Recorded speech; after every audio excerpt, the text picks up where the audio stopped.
რუსეთისთვის ყველაფერი უფრო და უფრო უარესდება. ყირიმი უკვე მძიმე მდგომარეობაში იყო. უკრაინის დაბომბვამ R280-ის ლოგისტიკური არტერია ჯოჯოხეთის გზად აქცია. ეხლა ყველაფერი კიდევ უფრო უარესდება. უკრაინა სისტემატურად ესმის თავს ყველა ხიდს, რომელიც ყირიმში შედის. გიგანტური ცეცხლის ბურთები ყველა მათგანს ფარავს. მომარაგების მანქანებს უკრაინის დრონები ბუზებივით ანადგურებენ. რუსული გველი ახლახან თავკუჭა დარჩა. და არის ერთი ხიდი, რომელიც სხვებზე მეტად დაზიანდა. ეს ის არ არის, რაც გონიათ. 50 რუსული მანქანა ამ ხიდზე გადავიდა. რამდენიმე წუთში ისინი გაქრნენ. 11 ივნის უკრაინულმა ძალებმა გააკეთეს ის, რასაც თითქმის ყოველ ღამეს აკეთებენ ოკუპირებულ ტერიტორიებზე. მათ იპოვეს სამიზნეები და გაგზავნეს ძლიერი საშუალო მანძილის დრონები დარტყმისთვის. მხოლოდ ამჯერად ყველაფერი სხვანაირად იყო. უკრაინა არ ცდილობდა საჰაერო თავდაცვის სისტემების განადგურებას ან ჯარის კონცენტრაციების დარტყმას. მის სამიზნეში იყო უკანასკნელი მოქმედი სახმელეთო ხიდი, რომელიც ყირიმში შედიოდა. არმიანსკის გადასასვლელი ხერსონის ოლქში რუსუსეთის გადამჩენი გამოსავალია. უკრაინის გამანადგურებელი კამპანიის შემდეგ ეს გადასასვლელი ერთადერთი დარჩენილი ხიდია, რომელიც რუსეთის ძალებს უკრაინის გავლით ყირიმში პირდაპირ სახმელეთო გზას აძლევს. სატვირთოები და საწოლის სისტემები ამ ხიდზე გადაამისამართეს, რის შედეგადაც იქ სამიზნეების გროვა შეიქმნა, რომლებიც უბრალოდ ელოდნენ, როდის იპოვიდნენ მათ უკრაინის დრონები. სპოილერის გაფრთხილება. უკრაინამ თავისი სამიზნე იპოვა. 11 ივნისის ღამეს უკრაინამ არმიანსკის გადასასვლელზე დრონების სასიკვდილო შტორმი დაატეხა თავს. უკრაინის სამხედროების პირველი ცალკეული შეტევითი პოლკის ხელმძღვანელობით ამ დარტყმამ მხოლოდ რუსეთის უკანასკნელი სახმელეთო ხიდი ყირიმში კი არ დააზიანა. მან წყობიდან გამოიყვანა ყველა მანქანა, რომელიც მის გამოყენებას ცდილობდა. როცა მტვერი ჩამოწვა და კვამლი გაიფანტა, შედეგებით ცნობილი გახდა. დაახლოებით 50 რუსული მომარაგების მანქანა წუთებში განადგურდა. ერთმა ღამის დარტყმამ ისინი აალებული დატოვა ერთადერთ ყირიმის ხიდზე, რომელიც რუსეთს დარჩა. რუსეთს ეს წინასწარ უნდა გაეთვალა. პუტინის მარიონეტებმა ალბათ ზუსტად იცოდნენ რა მოხდებოდა. მათი პრობლემა ის იყო, რომ უკრაინამ მათ არჩევანი არ დაუტოვა. ერთადერთი მიზეზი, რის გამოც ამდენი მომარაგების სატვირთო მანქანა არმიანსკის გადასასვლელს იყენებდა, იყო ის, რაც უკრაინამ რამდენიმე დღით ადრე ხერსონის ოლქში მდებარე სხვა ხიდს გაუკეთა. რუსეთი იძულებული ჰქონდა სატვირთოები გადაემისამართებინა, ან დაეტოვებინა ისინი ხერსონში, სადაც ისინი ყირიმის უზრუნველყოფას ვერ შეძლებდნენ. პუტინს ეხლა შეიძლება უნდოდეს, რომ უბრალოდ დაეტოვებინა სატვირთოები, მაგრამ მას ეს არ შეეძლო. ის უკრაინის შექმნილ ჩიხშია გაჭედილი. მას ყირიმის მომარაგება სჭირდება, მაგრამ ვერ რისკავს დროის დაკარგვას, რადგან უკრაინის დრონები თავისუფლად ესხმიან თავს სატვირთოებს, რომლებიც ყველა ერთ გზაზე მიდიან ნახევარკუნძულისკენ. მახე დაგებული იყო. უკრაინამ ის ოსტატურად ამოქმედა. უკრაინის ბოლონავიჯის გენიალურობის გასაგებად ჩერნობილის ხიდზე უნდა გაემგზავრათ. ისე როგორც არმიანსკის გადასასვლელი, სადაც უკრაინამ ახლახან სასტიკად გაანადგურა 50 რუსული მანქანა, ჩერნობილის ხიდიც იყო ლოგისტიკური არტერია, რომელიც ყირიმს ხერსონის ოლქთან აკავშირებდა. არა, ეს იყო მთავარი ლოგისტიკური არტერია. ივნისში განხორციელებულმა რამდენიმე იერიშმა მიაყენა ეს ზიანი. ეხლა, პირველი ცალკეული შეტევითი პოლკის მეთაურის დმიტრო ფილატოვის თქმით, ჩერნობილის ხიდი აღარ არსებობს. უკრაინის იერიშებმა ხიდზე კრიტიკული ზიანი მიაყენა, რაც ნიშნავს, რომ ჩერნობილის ხიდი ვეღარ უძლებს არც სამოქალაქო და არც სამხედრო მოძრაობას. ადგილიდან გადაღებული სატელიტური სურათები სრულ სურათს აჩვენებს. სურათების შედარებით კარგად ჩანს, რას ნიშნავს კრიტიკული დაზიანება. პირველ სურათში ხიდი მთლიანადაა, ხოლო შემდეგში აღარ არსებობს. დაკარგულია დრონების იერიშების შედეგად, რომლებიც უკრაინამ დაუსჯელად განახორციელა. რუსეთმა უკვე განათავსა დროებითი პონტონის გადასასვლელი ხიდის შესაცვლელად. მაგრამ ეს არ იმუშავებს. უკრაინას ნებისმიერ დროს შეუძლია დაარტყას ამ გადასასვლელს და ის საერთოდ არ არის საკმაისად დიდი იმისთვის, რომ უზრუნველყოს ისეთი მოძრაობა, რომელიც საჭიროა ყირიმის ხერსონის გზით მომარაგებისთვის. ჩერნობილის ხიდის დაზიანების შემდეგ მტერმა არმიანსკის გზაზე სამხედრო ტვირთებით დატვირთული დიდი რაოდენობით სატვირთო მანქანები დააკონცენტრა. ამაზე ფილატოვი საუბრობს. ეს კარგად გვაბრუნებს იმ ხიდთან, სადაც უკრაინამ ახლახან წყობრიდან გამოიყვანა 50 მანქანა. ვილატოვი იყო ამ ოპერაციის ერთ-ერთი ხელმძღვანელი და მან მოგცა საინტერესო ინფორმაცია იმის შესახებ, თუ რამდენად სწრაფად შეუძლია ახლა უკრაინას გადაწყვეტილების მიღებიდან შეტევაზე გადასვლა. მხოლოდ 6 საათი გავიდა გადაწყვეტილების მიღებასა და დარტყმას შორის. ჩვენ უკვე ველოდით, რომ მტერი საბოლოოდ გადაამისამართებდა მოძრაობას ალტერნატიულ მარშრუტებზე. ამიტომ არმიანსკის კორიდორზე ოპერაციები წინასწარ იყო მომზადებული, ამბობს ვილატოვი. ჩვენ გითხარით, რომ უკრაინამ რუსეთი ჩიხში მოაქცია. რაც 11 ივნის ვიხილით იყო ის, რომ უკრაინამ მახე მოუჭირა რუსულ მომარაგების მანქანებს, რომლებიც იძულებულნი გახდნენ შეგროვებულიყვნენ ხიდზე, რომელიც საერთოდ არ უნდა აერჩიეთ. მაგრამ იმისთვის, რომ უკრაინის მახის პირები საბოლოოდ დახურულიყო, მხოლოდ ჩერნობილის ხიდის განადგურება არ იყო საკმარისი. ვილატოვი ამას აღნიშნავს და ამბობს, რომ ახლა არმიანსკის გადასასვლელზე 50 რუსული მომარაგების მანქანა იწვის სხვა დანაყოფების მძიმე შრომის წყალობით, რომლებმაც დარტყმები მიაყენეს მარიუპოლს და ბუდიანსკისკენ მიმავალ გზას. რასაც აქ ხედავთ, ეს არის სასიკვდილო კოორდინაცია. უნარი ერთდროულად რამდენიმე სამიზნეზე დარტყმისა, რაც აიძულებს რუსეთს, რომ თავის თავდაცვა დაყოს იმდენად, რომ უბრალოდ ვეღარ უნკაოდებიან. პილოტმა და მისმა დანაყოფმა ისარგებლეს ამ ყურადღების გადატანით და მათმა დრონებმა მიაყენეს ზიანი. 50-მა დარტყმამ ყირიმი უფრო მეტად გაამარტო ხელა, ვიდრე ოდესმე. უკრაინამ ოფიციალურად დაადასტურა თავდასხმა ხმა და გავრცელდა ვიდეო მასალა, სადაც ჩანს რა გააკეთეს მისმა დრონებმა. ხელახლა ხედავთ ვიდეოებს, რომლებიც თავად დარტყმის დრონებმა გადაიღეს, როცა ისინი მიზნებზე ეშვებიან. ხიდებს ურტყამენ. მანქანები იწვის. ეს დარტყმები ზუსტია და რაც პუტინისთვის უფრო შემაშფოთებელია, ისინი ხორციელდება მნიშვნელოვან ობიექტებზე, რომლებიც თითქმის სრულიად დაუცველია. რუსეთისთვის კიდევ უფრო შემაშფოთებელია ის, რომ ეს ერთჯერადი შემთხვევა არ არის. უკრაინა ახორციელებს მკაფიო კამპანიას რუსეთის ლოგისტიკის წინააღმდეგ, რის შედეგადაც ყოველდღიურად ამსხვრევს რეკორდებს მომარაგების მანქანებისა და საწვავის ცისტერნების განადგურებით. 29 მაისი თითქოს უკრაინის კამპანიის დაწყების ნიშნული იყო, რადგან მან 24 საათში გაანადგურა რუსეთის 473 მომარაგების მანქანა, რაც იმ დროისთვის უკრაინის ომში ერთდღიანი რეკორდი იყო. მას შემდეგ რუსეთის მანქანების დანაკარგები თითქმის ყოველდღე ასეულებს აღწევს. 14 ივნისი ამის იდეალური მაგალითია, რადგან UATV უცხება, რომ უკრაინის დრონებმა 401 რუსული მანქანა და საწვავის ცისტერნები აალებული დატოვა. ცეცხლის პულტები ყველგანაა ყირიმში, მიმავალ სახმელეთო გზებზე და ისინი დამანგრეულ გავლენას ახდენენ პუტინის მცდელობაზე შეინარჩუნოს კონტროლი ნახევარკუნძულზე, რომელიც მან 2014 წელს უკრაინას წაართო. 50 მანქანის განადგურება ერთ გზაზე შთამბეჭდავია, მაგრამ ეს მხოლოდ გამორჩეული მომენტია მრავალკვირიან კამპანიაში, რომელმაც ათასობით რუსული მანქანა წყობრიდან გამოიყვანა. რაც ახლა ვნახეთ არმიანსკის გადასასვლელზე არის ის, რომ რუსეთი იხდის ფას იმისთვის, რომ იძულებულია თავისი ლოგისტიკური მოძრაობა სხვა გზით წარმართოს. მაგრამ ეს არ არის სრული სურათი. პუტინისთვის ნამდვილი პრობლემა ესაა. ეს მხოლოდ ჩორნობილის ხიდი არ არის, რომელიც უკრაინამ გაანადგურა და რის გამოც არმიანსკის გადასასვლელის გამოყენება გახდა საჭირო. რუსეთის ყირიმისკენ მიმავალი 4 სახმელეთო გადასასვლელი უკვე მწყობრიდან არის გამოყვანილი და ეს ყველაფერი ერთ ღამეში მოხდა.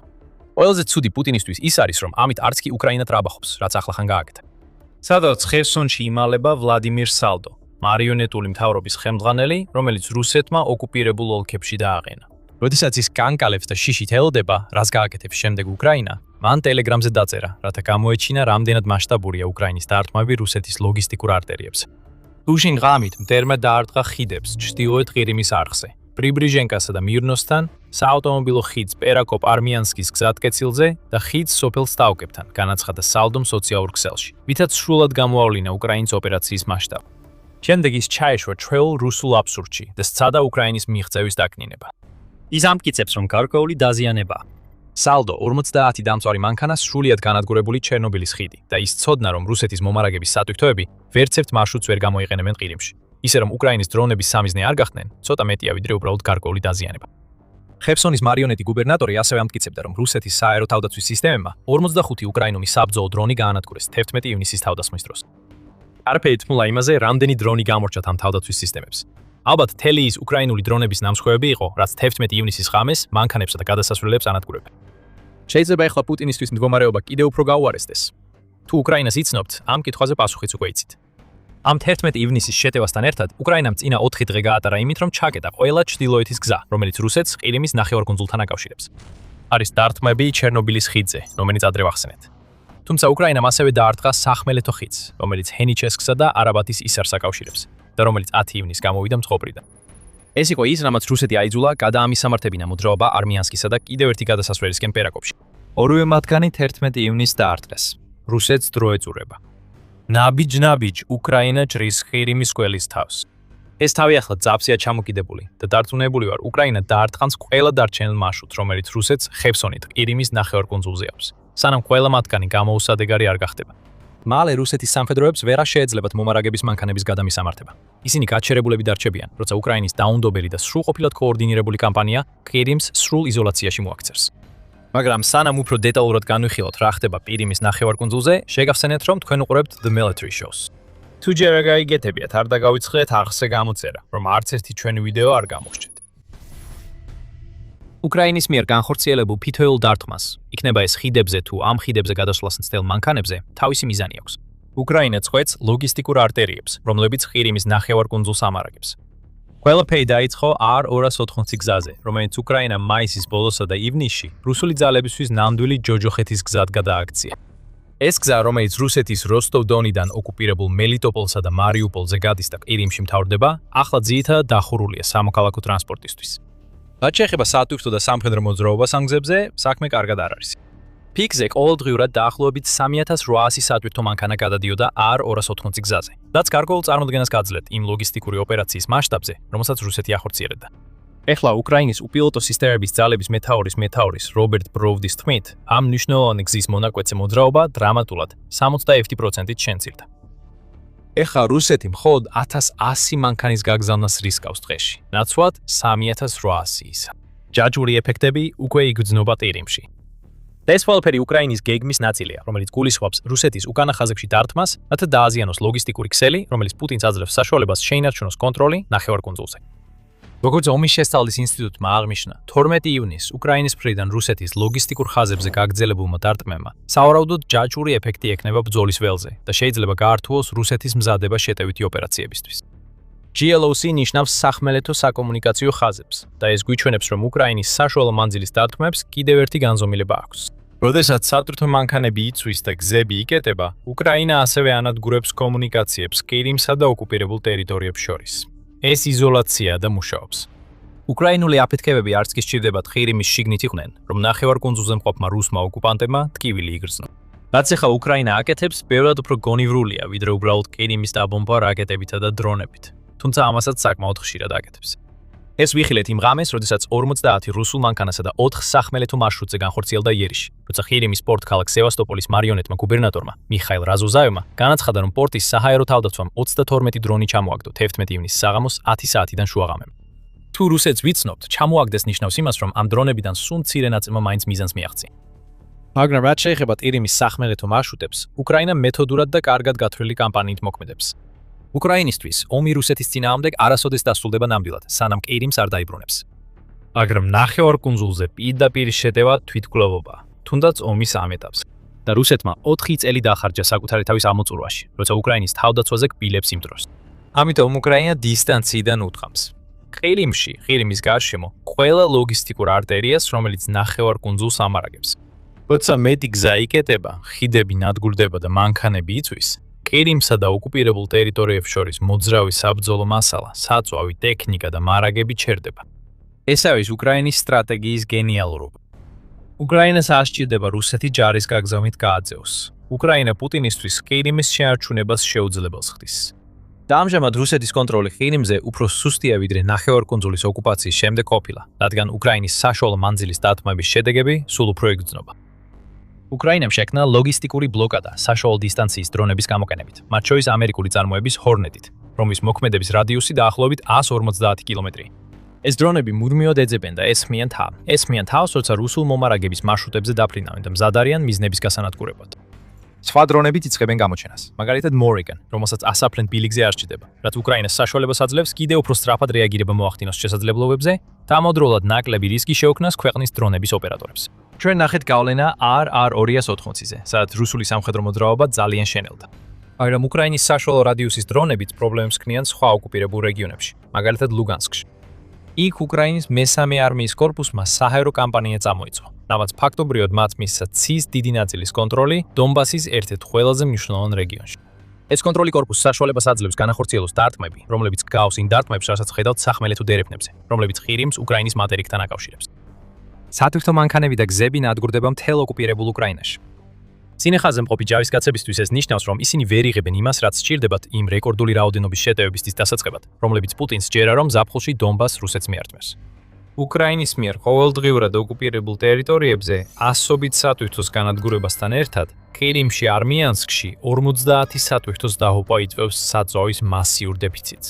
ეს ტკივილია, რომელიც ნახევარკუნძულის ოკუპანტ რუსებს ადგებათ, ისე რომ უკრაინას მათზე პირდაპირი დარტყმა არ უწევს. 11 ივნისის ანგარიში, რომელიც გამოქვეყნდა სულ რამდენიმე საათით ადრე, სანამ უკრაინამ არმიანსკში ტექნიკა გაანადგურა, როითერსმა განაცხადა, რომ ყირიმის მასშტაბით ბენზინგასამართ სადგურებზე საწვავი ამოიწურა, რაც უკრაინის ლოგისტიკური ბლოკადის კამპანიის პირდაპირი შედეგია რუსეთის საწვავის სატვირთოებზე. გამოცემა ამტკიცებს, რომ სევასტოპოლში მყოფი მოწმეები იუწყებიან, რომ ბენზინგასამართ სადგურებზე საწვავს უკვე აღარ უბრალოდ ნორმით გასცემენ. ის მთლიანად ამოიწურა, ხოლო ბოლო მოქმედი სადგური კურორტ იევპატორიაშია დარჩენილი. დიდხანს აღარ გასტანს, სანამ ის ბენზინგასამართის სადგურიც ამოიწურება. როცა ეს მოხდება, ერიმის მშვიდობიანი მოსახლეობა აღმოჩნდება უუნარო იმუშაოს, ან იმგზავროს, რაც მნიშვნელოვნად დაარღვევს ნახევარკუნძულზე ყოველდღიურ ცხოვრებას. ერიმში არსებული მდგომარეობა უკვე რამდენიმე კვირაა ცნობილია, მაგრამ რადგან უკრაინა აგრძელებს რუსეთის ლოგისტიკის დარტყმას, საწვავის დეფიციტი ვრცელდება. კიევის პოსტის ინფორმაციით, საწვავის დეფიციტი ახლა უკვე რუსეთის დაახლოებით 12 რეგიონში ფიქსირდება. მოსკოვი ამტკიცებს, რომ სისტემური პრობლემა არ არსებობს. მაგრამ არსებობს. უკრაინა ანადგურებს რუსეთის საწვავის მარაგებს, როდესაც ოკუპირებულ ტერიტორიებზე სატვირთოებს ანადგურებს. რუსეთის საწვავის კრიზისი მძაფრდება, როგორც BBC-მ 8 ივნის გაავრცელა და ერიმში ადგილობრივები იწყებენ იმას, რაც პუტინს არასდროს სურს. ხმამაღლა საუბარს იმ ზიანზე, რომელსაც უკრაინა ატენებს. ეხლა სამსახურში ფეხით დავდივარ. რა თქმა უნდა, ეს მანქანით სიარულზე ნაკლებად მოსახერხებელია, მაგრამ დიდი პრობლემა არ არის. ეხლა მხოლოდ ცხენის ხიდო დამჭა. ამბობს სიმფეროპოლის ერთ-ერთი მცხოვრები BBC-სთან, ირონიულად. გილოცავ პუტინო, შენ მიიყვანე შენი ხალხი იმ დონემდე, რომ შუა საუკუნეების ტრანსპორტზე ოცნებობენ. თვითი ერიმის ნახევარკუნძულის ერთ-ერთი ყველაზე მნიშვნელოვანი შემოსავლის წყაროც კი ვერ მოიზიდავს იმ რაოდენობის შემოსავალს, რაც უნდა მოეტანა. ტურიზმი ნახევარკუნძულზე იკლებს და ამის ერთ-ერთი მთავარი მიზეზი ისაა, რომ მოგზაურებმა არ იციან, შეძლებენ თუ არა ერიმში გადაადგილებას, როცა ჩავლენ. 11 ივნისის ანგარიში ნოაია გაზეტამ გაამხილა, რომ ერიმში მოგზაურობის ყოველ 2 ჯავშანს 10 გაუქმება უპირისპირდება. სასტუმროების ჯავშნები მესამედით შემცირდა, ხოლო გაუქმებები 79%-ით გაიზარდა. მანქანებს, ავტობუსებსა და მატარებლებს, რომლებიც ყოველ წელს ხალხს ერიმში გადახავთ, აღარ ენდობიან. ამიტომ რუსი ტურისტები მასობრივად ტოვებენ ნახევარკუნძულს. რატომ არის ეს მნიშვნელოვანი? რუსეთისთვის ერიმში ზაფხულის ტურიზმი კრიტიკულად მნიშვნელოვანია იმ ნარატივისთვის, რომელსაც ვლადიმერ პუტინი ნახევარკუნძულის შესახებ აღალიბებს. როდესაც სამოქალაქო პირები ერიმში მიიჩქარიან სანაპიროსა და თბილი ამინდის დასადგმად, რუსეთს შეუძლია თავი ისე მოაჩვენოს, თითქოს ერიმში ყველაფერი ნორმალურადაა. თითქოს რუსეთს იმდენად დიდი კონტროლი აქვს, რომ მის მოქალაქეებს იქ ყოფნა უსაფრთხოდ მიაჩნიათ. მიუხედავად იმისა, რომ უკრაინასთან ომი უკვე 4 წელზე მეტია გრძელდება. პროპაგანდის მანქანა მუშაობს და იქმნება ილუზია. მაგრამ როცა ტურისტები ერიმში დასვენების გეგის გეგმებს ანებებენ თავს, ეს ილუზია ინგრევა. ტაქტიკურ დონეზე უკრაინის დარტყმები მიზნად ისახავს რუსეთის კონტროლის მოშლას ერიმზე, ნახევარკუნძულის იზოლაციით. მაგრამ სწორედ ესეთი ტიპის პროპაგანდისტური გამარჯვებები ამყარებს მთავარ აზრს. ელნელა, მაგრამ აუცილებლად პუტინის გავლენა ნახევარკუნძულზე, რომელიც მან 2014 წელს უკანონოდ მიერთა, სუსტდება. და ჩვენ შეგვიძლია ვიხილოთ კონტროლის დაკარგვა რუსეთის სახელმწიფო ტელევიზიაზე. კიევის პოსტის მიხედვით, კრემლის მხარდამჭერი პროპაგანდისტები რუსეთის სახელმწიფო ტელევიზიაზე ახლა იძულებულნი არიან განიხილონ სიტუაცია ერიმში. ვლადიმირ სოლოვიოვი, რომელიც დიდი ხანია პუტინის ერთ-ერთი ყველაზე დიდი მხარდამჭერია, პირდაპირ ეთერში თავის მაყურებლებს უთხრა, რომ უკრაინა აქტიურად წვეთს რუსეთის ლოგისტიკას ნახევარკუნძულისკენ. სოლოვიოვი პანიკაშია. ის მიიჩნევს, რომ ერიმში მასშტაბური ამფიბიური დესანტი შეიძლება განხორციელდეს, რაც მთელ რუსულ სისტემას დამანგრეულ შოკს მიაყენებს. ნიშნულობა არ აქვს, მოხდება თუ არა ეს დესანტი. რაც მნიშვნელოვანია, ეს არის პანიკა, რომელიც პროპაგანდას წამლავს. რაც პუტინმა ეხლა უნდა აღიაროს, ის არის, რომ ნახევარკუნძული, რომელსაც ის ამდენი ხანი როგორც ტროფიას ასე ამაყად აჩვენებდა, ეხლა მის კისერზე მარყუჟად იქცა. ყოველ ჯერზე, როცა უკრაინა ხიდს ანადგურებს ან მომარაგების მანქანას ურთრამს, რომელიც ერიმისკენ მიდის, ეს მარყუჟი კიდევ უფრო მჭიდრო ხდება. ეხლა პუტინს შეუძლებელი არჩევანი აქვს. დაიდოვებს თუ არა თავს მარყუჟში და დაიხჭობა, ზუსტად ისე, როგორც მომარაგების ხაზები, რომლებიც ოკუპირებულ ერიმს ემსახურება. თუ ამოიყვანს თავს და უარს ითვლის ნახევარკუნძულზე კონტროლს, პუტინმა სწრაფად უნდა მიიღოს გადაწყვეტილება. უკრაინა არ აპირებს შეწყვეტოს საშუალო მანძილზე დარტყმები, რადგან აგრძელებს სტრატეგიას ერიმის იზოლაციისთვის და თაიძულოს რუსეთი გაიყვანოს ჯარება. ერთი რამ ზუსტად ვიცით. 1,5 მილიონი ოკუპანტი ერიმში ახლა ნანობს თავის გადაწყვეტილებას. უკრაინა გამარჯვებისკენ მიემართება. ასე ფიქრობს სულ უფრო მეტი დასავლელი ოფიციალური პირი, ანალიტიკოსი და მედია, და რა თქმა უნდა, უკრაინელი ოფიციალური პირებიც. როდესაც უკრაინაში ომი მეხუთე ზაფხულს უახლოვდება, ბევრი ექსპერტი სულ უფრო დარწმუნებულია, რომ უკრაინამ არა მხოლოდ ინიციატივა აიღო ხელში, არამედ გამარჯვებაც. როგორც პატრიკ თაკერი, ამერიკული თავდაცვის გამოცემა Defense One-ის მეცნიერებისა და ტექნოლოგიების რედაქტორი ამბობს, უკრაინა რუსეთთან ამ დამღლელ ომში მხოლოდ გადარჩენას კი არ ახერხებს. ის გარკვეულწილად წარმატებასაც აღწევს და შესაძლოა გამარჯვების გზაზეც იყოს.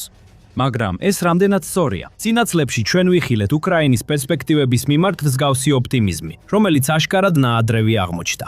მაგალითად, 2022 წელს უკრაინის კონტრშეტევის დროს ხარკოვის ოლქში, ასევე 2023 წლის კონტრშეტევის დასაწყისში ზაპოროჟიესა და ხერსონის ოლქებში. 2024 წელს რუსეთის კურსკის რეგიონში შეჭრისას და რუსეთში საწვავის კრიზისის დროს, რომელიც 2025 წლის ზაფხულში უკრაინული დარტყმებით ენერგეტიკულ ინფრასტრუქტურაზე იყო გამოწვეული, ამ ყველა შემთხვევაში უკრაინის უპირატესობა დროებითი აღმოჩნდა.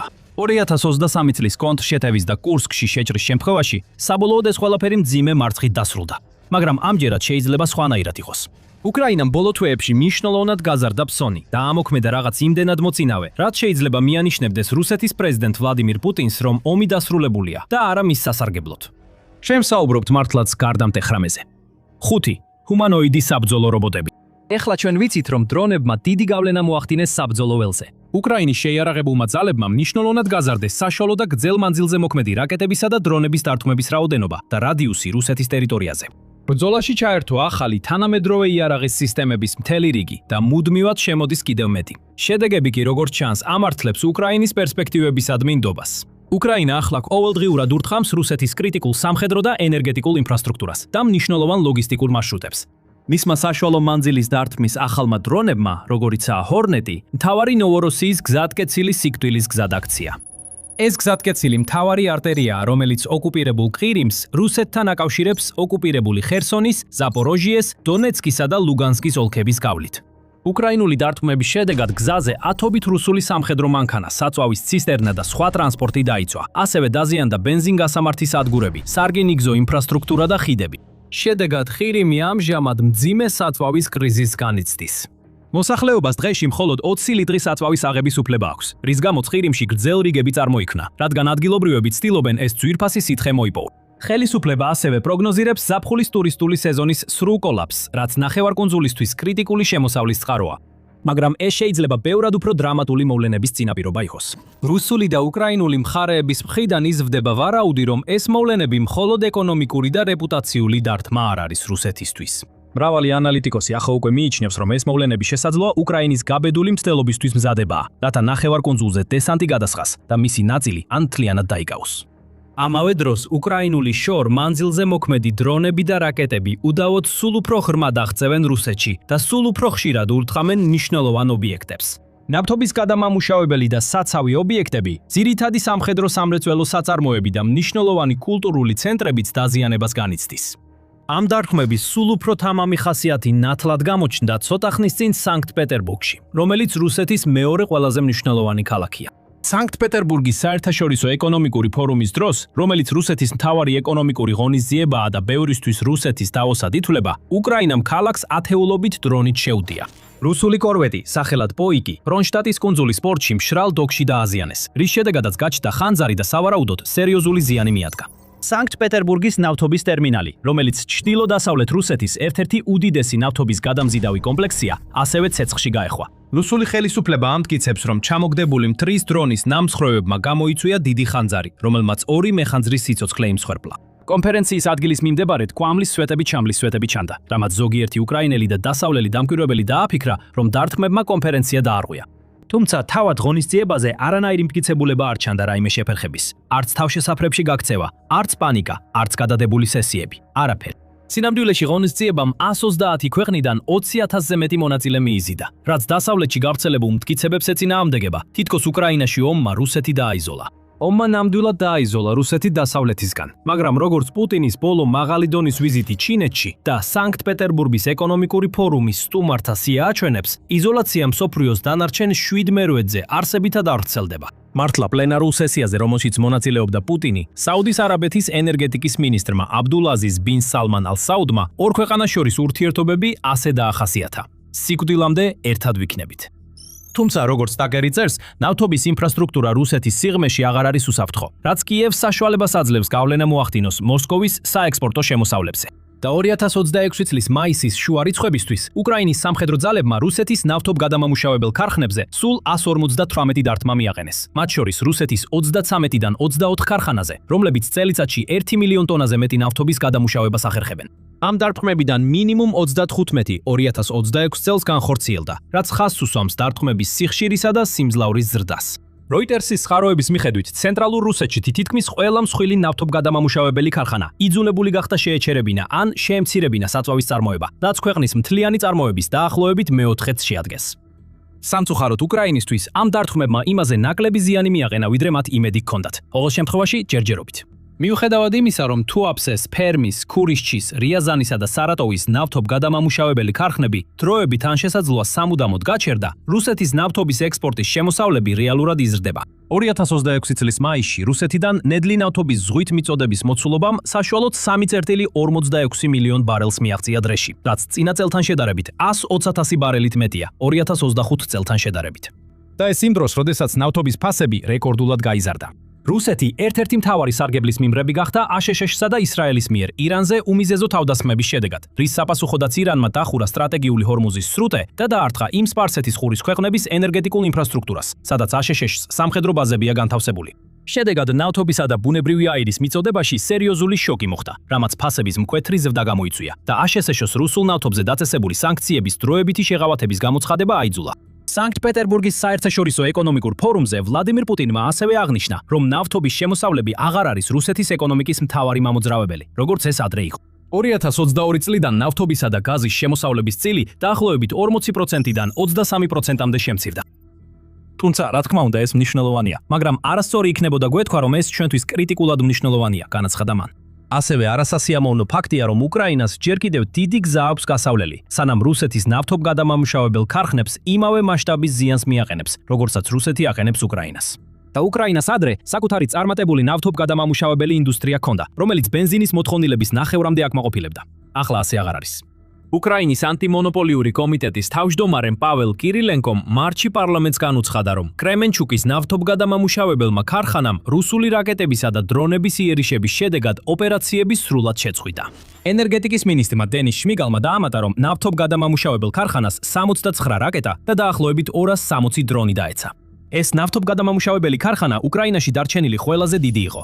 უკრაინის სხვა მთავარი ნავთობგადამამუშავებელი ქარხნები ლიჩევში, ხერსონსა და დროგობიჩში მანამდე უკვე განადგურებული ან ოკუპირებული იყო. შედეგად უკრაინა ახლა მთლიანად იმპორტზეა დამოკიდებული საწვავის მომარაგებისთვის და ძირითადად ბენზინსა და დიზელს პოლონეთიდან, ლიტვიდან, რუმინეთიდან და საბერძნეთიდან ირებს.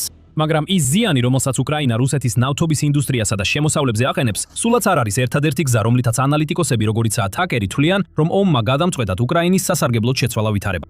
ისინი ასევე ამტკიცებენ, რომ უკრაინამ ინიციატივა აიღო ბრძოლის ველზე, რაც დიდწილად ტაკერის თქმით, ხელოვნურ ინტელექტსა და რობოტიკაზე მათმა მტკიცე კონცენტრაციამ განაპირობა. უკრაინამ შეიმუშავა დრონები და სახმელეთო რობოტები, რომლებიც შეძლებენ ტერიტორიის დაცვას და მის დაბრუნებასაც კი.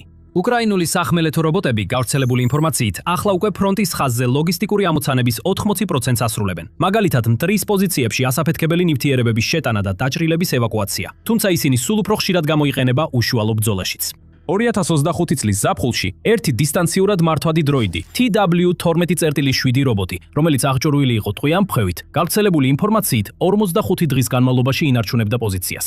მესამე არმიის კორპუსის წარმომადგენლის თქმით, რობოტმა და მისმა ოპერატორმა, რომელიც დაახლოებით 10 კილომეტრით იყო დაშორებული, ჩაშალეს მტრის ყველა გარღვევის მცდელობა და არ დაუშვეს მტრის შეღწევა უკრაინელი ჯარისკაცების სიცოცხლის დაკარგვის გარეშე. მაგრამ ეს ყველაფერი კიდევ ერთ-ორ სამსაფეხურით მაღლა ადის. ჰუმანოიდი საბრძოლო რობოტების გამოჩენით. 2 Phantom MK1 ჰუმანოიდი რობოტი. გავრცელებული ინფორმაციით 2026 წლის თებერვალში უკრაინაში გადაიტანეს საფესტოდ. მათ ძირითადად ლოგისტიკური და მომარაგების მისიებისთვის გამოცადეს საშიშ ზონებში და interestingengineering.com-ის მიხედვით ეს ტესტირება აჩვენებდა როგორც ტექნოლოგიის პერსპექტივებს, ასევე მის ამჟამინდელ შეზღუდვებს. გავრცელებული ინფორმაციით ტესტირებამ წარმატებით აჩვენა პლატფორმის პოტენციალი წინახაზის მხარდამჭერი როლებისთვის. თუმცა Phantom MK1 ჯერ კიდევ შორსაა ბრძოლის ველის სუპერჯარისკაცისგან. მას აქვს დაახლოებით 44 ფუნტის შეზღუდული ტვირთანწეობა, არ აქვს წყალგაუნტარობა და ბატარეის გამძლეობა არასაკმარისია მასშტაბური ოპერაციული გამოყენებისთვის.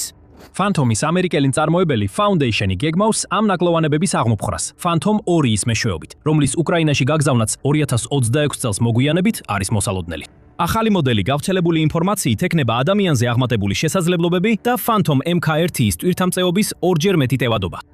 დეველოპერები მსგავს გამოწვევებს აწყდებიან ყველიან ყველა ახალ რობოტულ სისტემასთან, თუმცა ეს პრობლემები თანდათანობით გვარდება. მაგრამ რობოტებთან ერთად არსებობს კიდევ ერთი მნიშვნელოვანი ტექნოლოგია, რომელიც უკრაინას უპირატესობას აძლევს როგორც ბრძოლის ველზე, ისეც საში, ხელოვნური ინტელექტი. უკრაინის სამხედრო ძალების მიერ ხელოვნური ინტელექტის გამოყენება 2026 წელს ექსპერიმენტული ცდებიდან გადაიზარდა და საკვანძო ოპერაციულ შესაძლებლობებად, განსაკუთრებით მართვისა და კონტროლის, ავტონომიური დამიზნების და ჯგუფური კოორდინაციის მიმართულებით.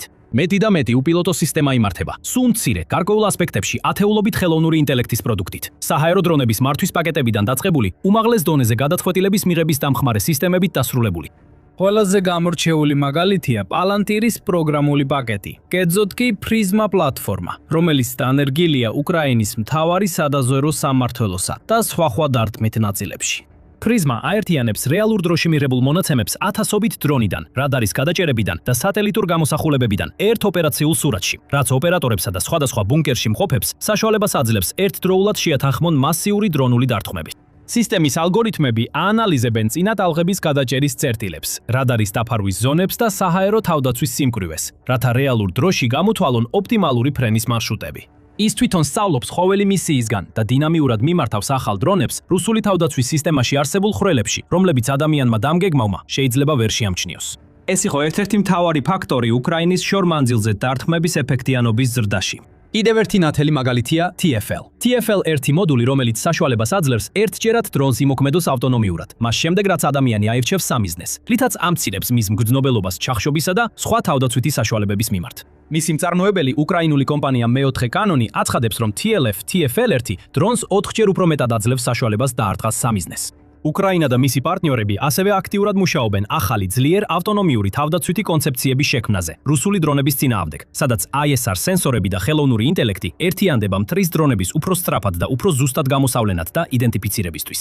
დავით ალოიანის, უკრაინის ეროვნული უსაფრთხოებისა და თავდაცვის საბჭოს მდივნის მოადგილის თქმით, ყველა სისტემა ერთმანეთთან არის დაკავშირებული და ადამიანებთან ერთად იქნება განაწილებული ქსელი, სადაც სხვადასხვა ადგილას განთავსებული გადამჭერი დრონები საჭიროების შემთხვევაში გააქტიურდება. ერთ დღეს ჩვენ გვექნება მხოლოდ დაახლოებით 10 ადამიანი, რომლებიც პასუხისმგებელნი იქნებიან მხოლოდ ჩაჭრების დამტკიცებაზე და ეს ავტომატურად პირდაპირ მიზანზე წავა. ადამიანი ოპერატორებიც გაფანტული იქნებიან. ყველაფერი შეიძლება კონტროლდებოდეს. კიევიდან, ლვოვიდან, სხვა ქვეყნების ქალაქებიდანაც კი, თქვა მან. ეხლა აქ სამხედრო შოუზე ჩვენ უბრალოდ არ ვიმეორებთ გაცვეთილ სათაურებს და ისტორიებს. ჩვენ გაცვდით საჭირო დეტალებს, რომლებიც გჭირდებათ ზუსტად გასაგებად, რა ხდება და რატომ არის ეს მნიშვნელოვანი. ასე რომ გამოიწერეთ არხი, რომ არაფერი გამოგჩეთ. ეხლა უკრაინის მზადყოფნამ და უნარმა თავიდან ააგოს თავისი დოქტრინა, შეიარაღების შეძენისა და მომარაგების სისტემები ავტონომიური ომის საფუძველზე, ხოლო უპირატესობა კი არ მისცა მას ნელა მოძრავ რუსულ სამხედრო მანქანასთან შედარებით. ეს ასევე ეხება ორ ყველაზე კრიტიკულ პრობლემას შორის ერთ-ერთს, რომელსაც უკრაინა აწყდება: ფრონტის ხაზზე ცოცხალი ძალის მზარდ დეფიციტს. შეფასებით, რუსეთს ფრონტის ხაზის სექტორის მიხედვით 1/9-დან 5/1-ზე ერთამდე უპირატესობა აქვს. გარდა ამისა, რუსეთი კვლავაც ახერხებს 100,000-ობით ახალწვეულის მოზიდვას, მაღალი ხელფასებისა და სხვა სარგებლის საფუძველზე. მეორეს მხრივ, უკრაინას იძულებული აქვს ჩაატაროს იძულებითი გაწვევის მკაცრი პროგრამა, რომელსაც ბუსიფიკაცია უწოდეს, რათა შეეცადოს თავისი დანაკარგების შევსებას. ასობით ვიდეო ვრცელდება, სადაც მამაკაცებს უკრაინის გაწვევის ოფიცრები TCC ძალადობრივად ცვამენ ავტობუსებში ფრონტზე გასაგზავნად. უკრაინის ომბუდსმენის დმიტრო ლუბინეცის მიერ გამოქვეყნებულ მძიმე კადრებში ჩანს, როგორ აბამენ ამ მამაკაცებს ხელბორკილებით კიბეების მოაჯირებზე გაწვევის ცენტრებში, რათა თავიდან აიცილონ გაქცევის მცდელობა.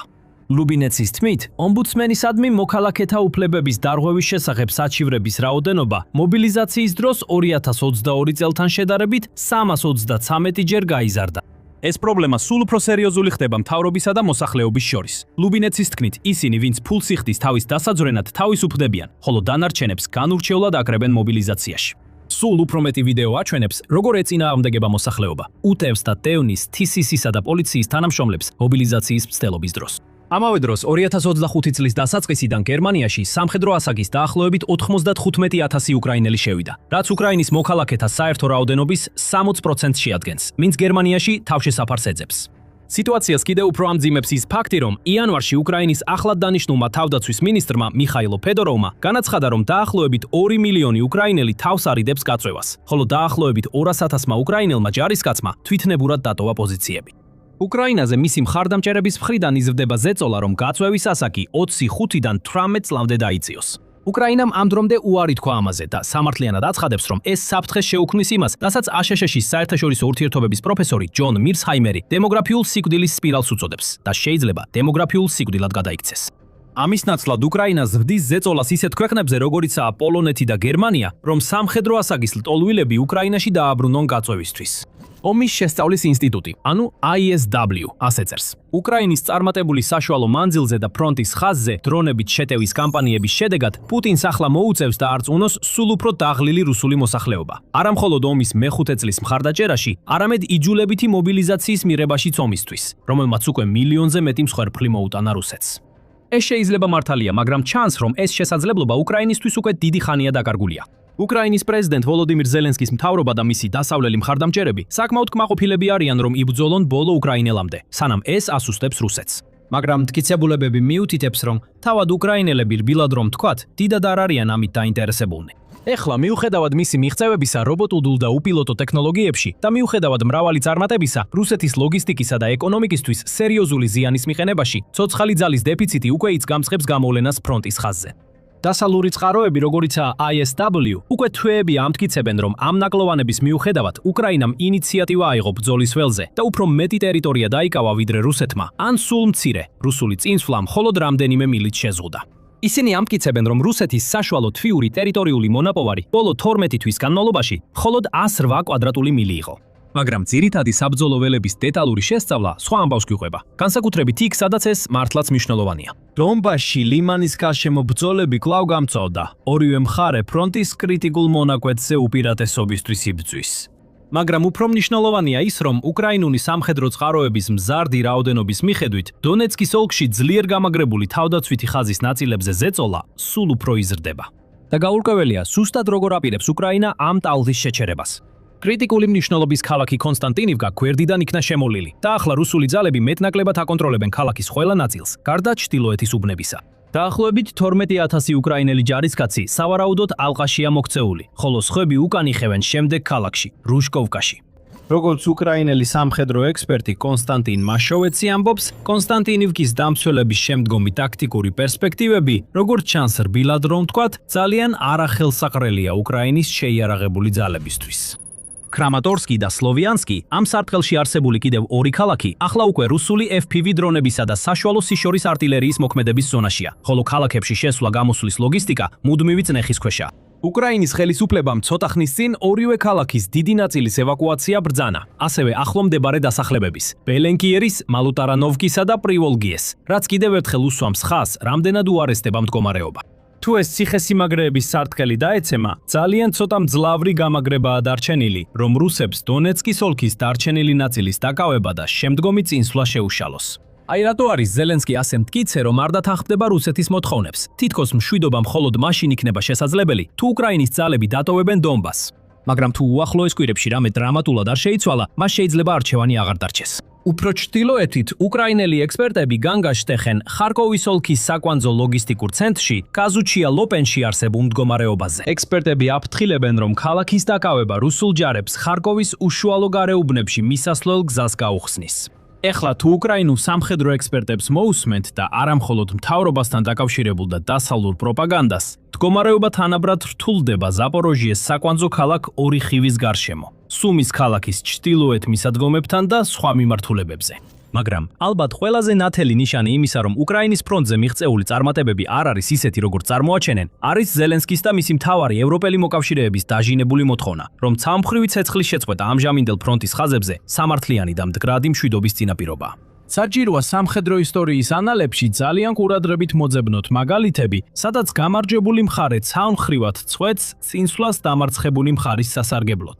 რუსეთმა სრულად უარყო ცეცხლის შეწყვეტის იდეა ამჟამინდელ ფრონტის ხაზებზე, მაშინ როცა უკრაინა მას დაჟინებით მოითხოვს. როგორც გინდათ, ისე შეაფასეთ ეს. ამასობაში ექსპერტები, როგორიცაა თაკერი და ISW, აგრძელებენ პენტაგონის გენერალური დირექტორის 2026 წლის მაისის ანგარიშის მსგავსი წყაროების დაკნინებას, რომლებიც ამსხრევენ უკრაინის მოახლოებული გამარჯვების ნარატივს. ანგარიში ნათქვამია, რომ რუსეთს თითქმის უეჭველად მნიშვნელოვანი უპირატესობა აქვს უკრაინასთან შედარებით უმეტეს მნიშვნელოვან სფეროში. თაკერი ამას უგულებელყოფს და წერს. იმის გასაგებად, თუ რამდენად დრამატულად შეიცვალა უკრაინის პერსპექტივები, გაითვალისწინეთ შემდეგი. მარტში ეროვნული დაზვერვის დირექტორმა თულსი გაბარდმა განაცხადა, რომ აშშ-ის სადაზვერო თანამეგობრობა მიიჩნევდა, რომ რუსეთს ჰქონდა უპირატესობა კონფლიქტში. თაკერიც შეგნებულად თუ შეუგნებლად, სრულიად გაუთვითცნობიერებელია იმ შეუძლებელი მდგომარეობის მიმართ, რომელშიც უკრაინა კიდევ ერთ კრიტიკულ სფეროში იმყოფება. საჰაერო თავდაცვა რუსეთის მუდმივად გაფართოებადი და გაუმჯობესებადი ბალისტიკური რაკეტების წინააღმდეგ. პრობლემა გადაულახავად ჩანს, როდესაც საქმე ეხება იმ საჰაერო თავდაცვის სისტემას, რომელიც უკრაინას ყველაზე მეტად სჭირდება. PAC-3 ან PAC-2 რაკეტები პატრიოტის სისტემისთვის, რომელიც ბალისტიკური რაკეტების წინააღმდების წინააღმდეგ ყველაზე ეფექტურ სისტემად ითვლება. მაისში ზელენსკიმ დაწერა ვრცელი ღია წერილი პრეზიდენტ დონალდ ტრამპს, სადაც სასწრაფოდ სთხოვდა ამ რაკეტების დაჩქარებულ მიწოდებას. როგორც ჩანს, ეს წერილი უგულებელყვეს. ყოველ შემთხვევაში საჯაროდ. მან ასევე ითხოვა ლიცენზია ამ რაკეტების უკრაინაში წარმოებისთვის, რაც ასევე როგორც ჩანს, უგულებელყვეს ელყვეს. ან უარყვეს, ყოველ შემთხვევაში საჯაროდ. შემდეგ მან გერმანიას სთხოვა წლის ბოლომდე თავისი რეზერვებიდან დამატებით ათეულობით პატრიოტის გადამჭრელი რაკეტა მიეწოდებინა. პასუხად მან დაფიბდა, რომ მიაწვდიდა გადამჭრელ დრონებს, რომელთა წარმოებაც მომავალშია დაგეგმილი. პასუხი ივლისშია მოსალოდნელი. პრობლემა ვოლოდიმირ ზელენსკისთვის ისაა, რომ უკრაინაში ომისა და რაც მთავარია აშეთეშის ირანთან ბრძოლის გამო ამ რაკეტებზე ქრონიკული დეფიციტია და უბრალოდ არ არსებობს საკმარისი საწარმოო სიმძლავრე, რომ ეს დეფიციტი შეივსოს. მოსალოდნელია, რომ რუსეთი თვეში 113-მდე ბალისტიკურ, აერობალისტიკურ და ჰიპერბგერით რაკეტას აწარმოებს. ამასობაში მიუხედავად იმისა, რომ მომავალ წლებში წარმოების მკვეთრად გაზრდის გეგმები აქვს გამოცხადებული, Lockheed Martin თვეში მხოლოდ დაახლოებით 52 PAC-3 MSC ტიპის ჩამჭრელ რაკეტას აწარმოებს. ასე რომ თუნდაც ყველა ეს რაკეტა უკრაინას მიეწოდოს, მაინც არ იქნება საკმარისი და უკრაინას ნამდვილად სჭირდება ისინი. უკრაინული ცინიკური დარტყმის შემდეგ, რომელმაც მასწავლებელთა სასწავლებელში 21 გოგონა მოზარდი იმსხვერპლა და კიდევ ათეულობით ადამიანი დააზიანა, რუსეთი თანმიმდევრულად აძლიერებს საკუთარ დრონულ და სარაკეტო დარტყმებს უკრაინის მასშტაბით. სამიზნეები გაფართოვდა და ახლა მოიცავს ლოგისტიკურ ჰაბებს, ბენზინგასამართ სადგურებს, სატვირთოებსა და სათხობებს, მათ შორის საკვებისა და სამედიცინო მარაგების საცავებსაც. მაგალითად, 10 ივნისს ხარკოვის მერმა იგორ ტერიკოვმა განაცხადა, რომ ქალაქის ფარგლებში განხორციელდა 20-ზე მეტი დარტყმა გერანის ტიპის დრონებით, რის შედეგადაც რამდენიმე მასშტაბური ხანძარი გაჩნდა. პუტინმა დააფიქსირა სისტემური დარტყმების მუქარა გადაწყვეტილების მიმღებ ცენტრებზე, მაგრამ აშკარაა, რომ ეს დარტყმები მიჩნად ისავს ისახავს მაქსიმალური არეულობისა და უკმაყოფილების გამოწვევას უკრაინელი მოსახლეობისა და მათი მთავრობის შიგნით. და სწორედ ამას ისახავს მიზნად უკრაინის მიერ რუსეთის მიმართულებით განხორციელებული დარტყმების ზრდა. აიძულოს პუტინი დათანხმდეს დამამცირებელ მარცხს.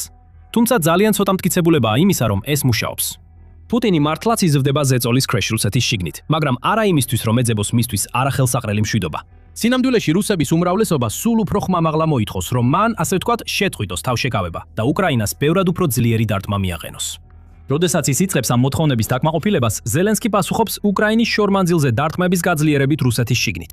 თავის მხრივ რუსეთი, როგორც ჩანს, სულ უფრო გულგრილად უყურებს უკრაინელი მშვიდობიანი მოსახლეობის მსხვერპლს, რომელიც სწრაფად იზრდება. ხოლო ზელენსკი და უკრაინა ასე არ იქცევიან. იულია მენდელი, ზელენსკის სკანდალური ყოფილი პრესდივანი, რომელიც შემდეგ აშშ-ში გაიქცა და თავის ყოფილ უფროსს დაუპირისპირდა, ცოტა ხნის წინ რისკები ასე შეაჯამა. თუ ზელენსკის ჯგუფი არ დათანხმდება ომის შეწყვეტას ამ ზაფხულს, უკრაინას სისხლის მდინარეები და საშინელი ზამთარი ელოდება. ყველას გვეტყვიან, რომ კიდევ რამდენიმე თვე უნდა მოვითმინოთ. და კიდევ ერთხელ გვეტყვიან, რომ რუსეთი ახლა დაიშლება. ადამიანები, ვინც ამ მესიჯებს გვაწვდიან, სულელები არ არიან. მიუხედავად ამისა, ზელენსკი მისი მხარდამჭერები ევროპაში და პრორეჟიმული მედია კვლავაც მიიჩნევენ, რომ რუსეთისთვის გამანადგურებელი მარცხი ახლოსაა. მაგრამ როგორ გამოიყურება უკრაინის გამარჯვება სინამდვილეში? დავით ალოიანის თქმით, გამარჯვების გამოცხადებას მხოლოდ საომარი მოქმედებების შეწყვეტა არ ეყოფა. მისი თქმით, შემოჭრილი ქვეყანა უნდა დარჩეს ბევრად უფრო სუსტი, რათა ვერ შეძლოს ხელახალი შეიარაღება, როგორც ეს მოახერხა 2014 წელს ყირიმში შეჭრის შემდეგ. ამჟამად მათი ეკონომიკის დაახლოებით 30%-ს თავდაცვის ინდუსტრიაზე მიმართავენ, რაც ძალიან ბევრია და ამატამან. ფაქტი, რომ უკრაინა უკვე მთავრობის შემოსავლების 100%-ის ომის დაფინანსებაზე ხარჯავს და მთლიანად უცხოურ დახმარებასა და სესხებზეა დამოკიდებული ხელფასების, პენსიებისა და ყველა სხვა სახელმწიფო ხარჯის დასაფინანსებლად, როგორც ჩანს, მას გამორჩა. საუბარი არ არის იმაზე, რომ მთავრობის ყველა შემოსავლის ომის ძალისხმევაზე მიმართვის გარდა, დამატებით 90 მილიარდი ევრო, ანუ დაახლოებით 140 მილიარდი დოლარი, ევროკავშირის მხარდაჭერით უკვე არასაკმარისად ითვლება და ევროკავშირს რეალურად არ აქვს ფული, რომ უკრაინას ასესხოს. ის იყენებს კონფისკირებულ რუსულ აქტივებს. შედეგად, ჰუმანიტარული დახმარება უკრაინისთვის მკვეთრად შემცირდა იმ დროს, როცა მრავალწლიან ტანჯვაში მყოფ მოსახლეობას ყველაზე მეტად სჭირდება იგი.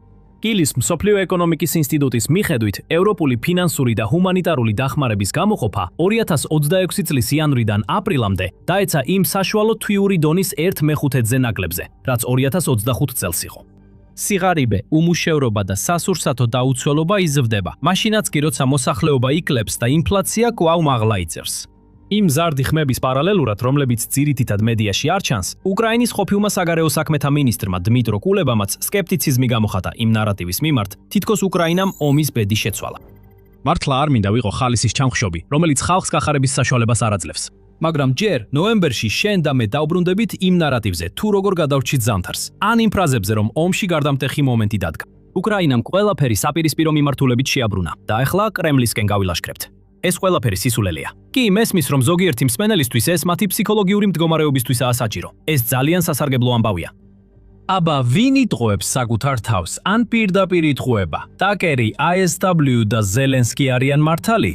მოძრაობს თუ არა უკრაინას სწრაფად გადამწყვეტი გამარჯვებისკენ, რომელიც აიძულებს რუსეთს დათანხმდეს დამამცირებელ სამშვიდობო პირობებს და საბოლოოდ გამოიწვევს რუსეთის შიდა კოლაფსს.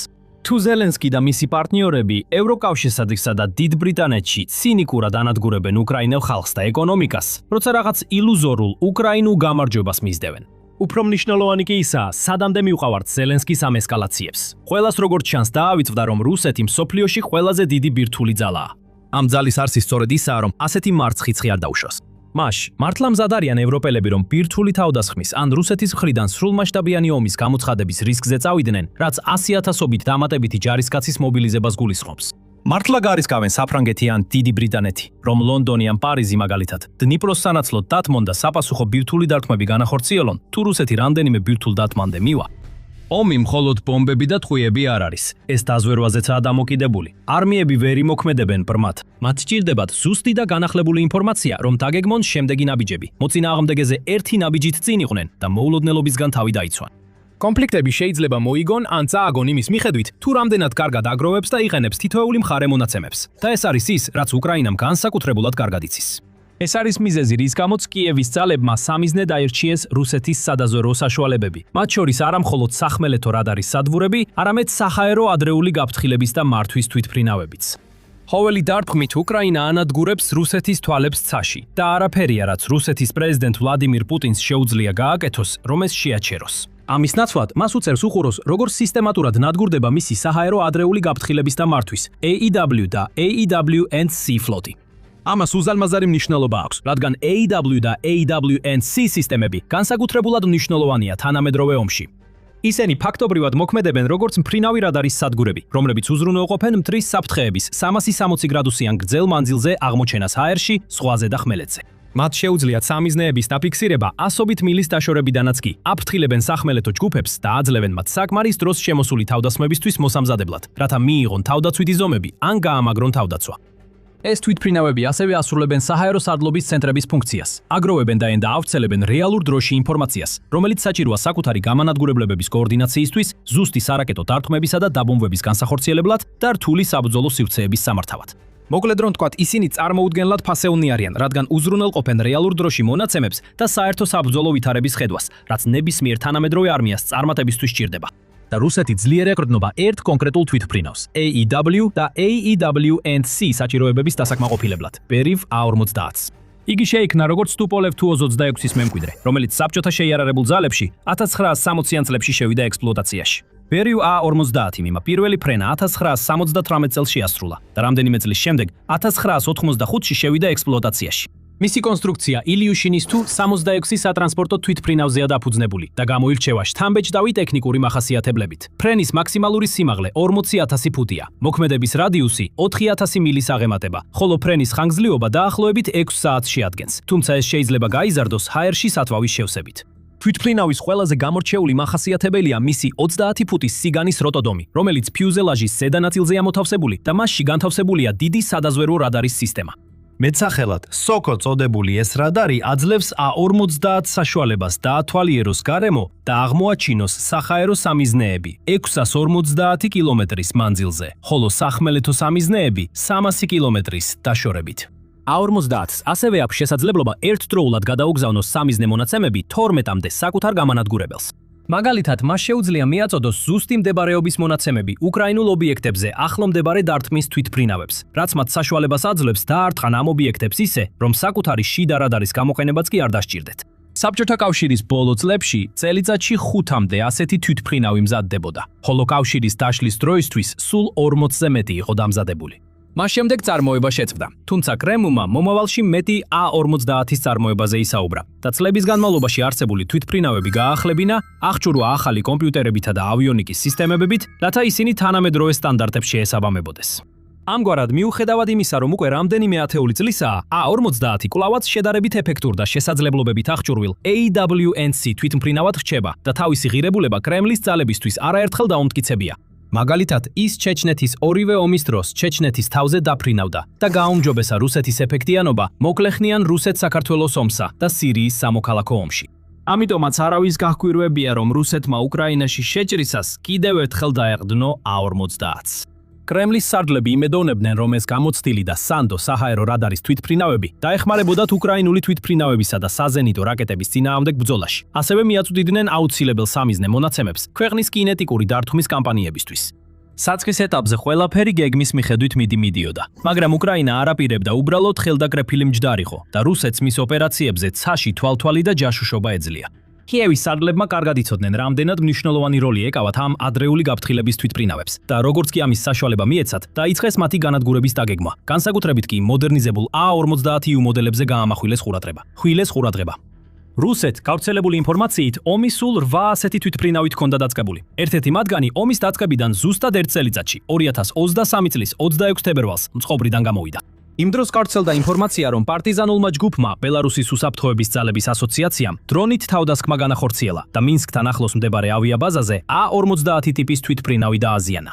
შემდგომში თავდასხმა უკრაინის უსაფრთხოების სამსახურს SSU-ს მიაწერეს და გავრცელებული ინფორმაციით დაზიანებული თვითმფრინავი აღარასოდეს დაბრუნებულა მწყობრში. ერთ წელზე ნაკლებ დროში 2024 წლის იანვარში მეორე A-50 თვითმფრინავი დაზიანდა მორიგეობის დროს. თვითმფრინავი აზოვის ზღვის თავზე დაფრინავდა, როდესაც მოულოდნელად რადარის ეკრანებიდან გაქრა.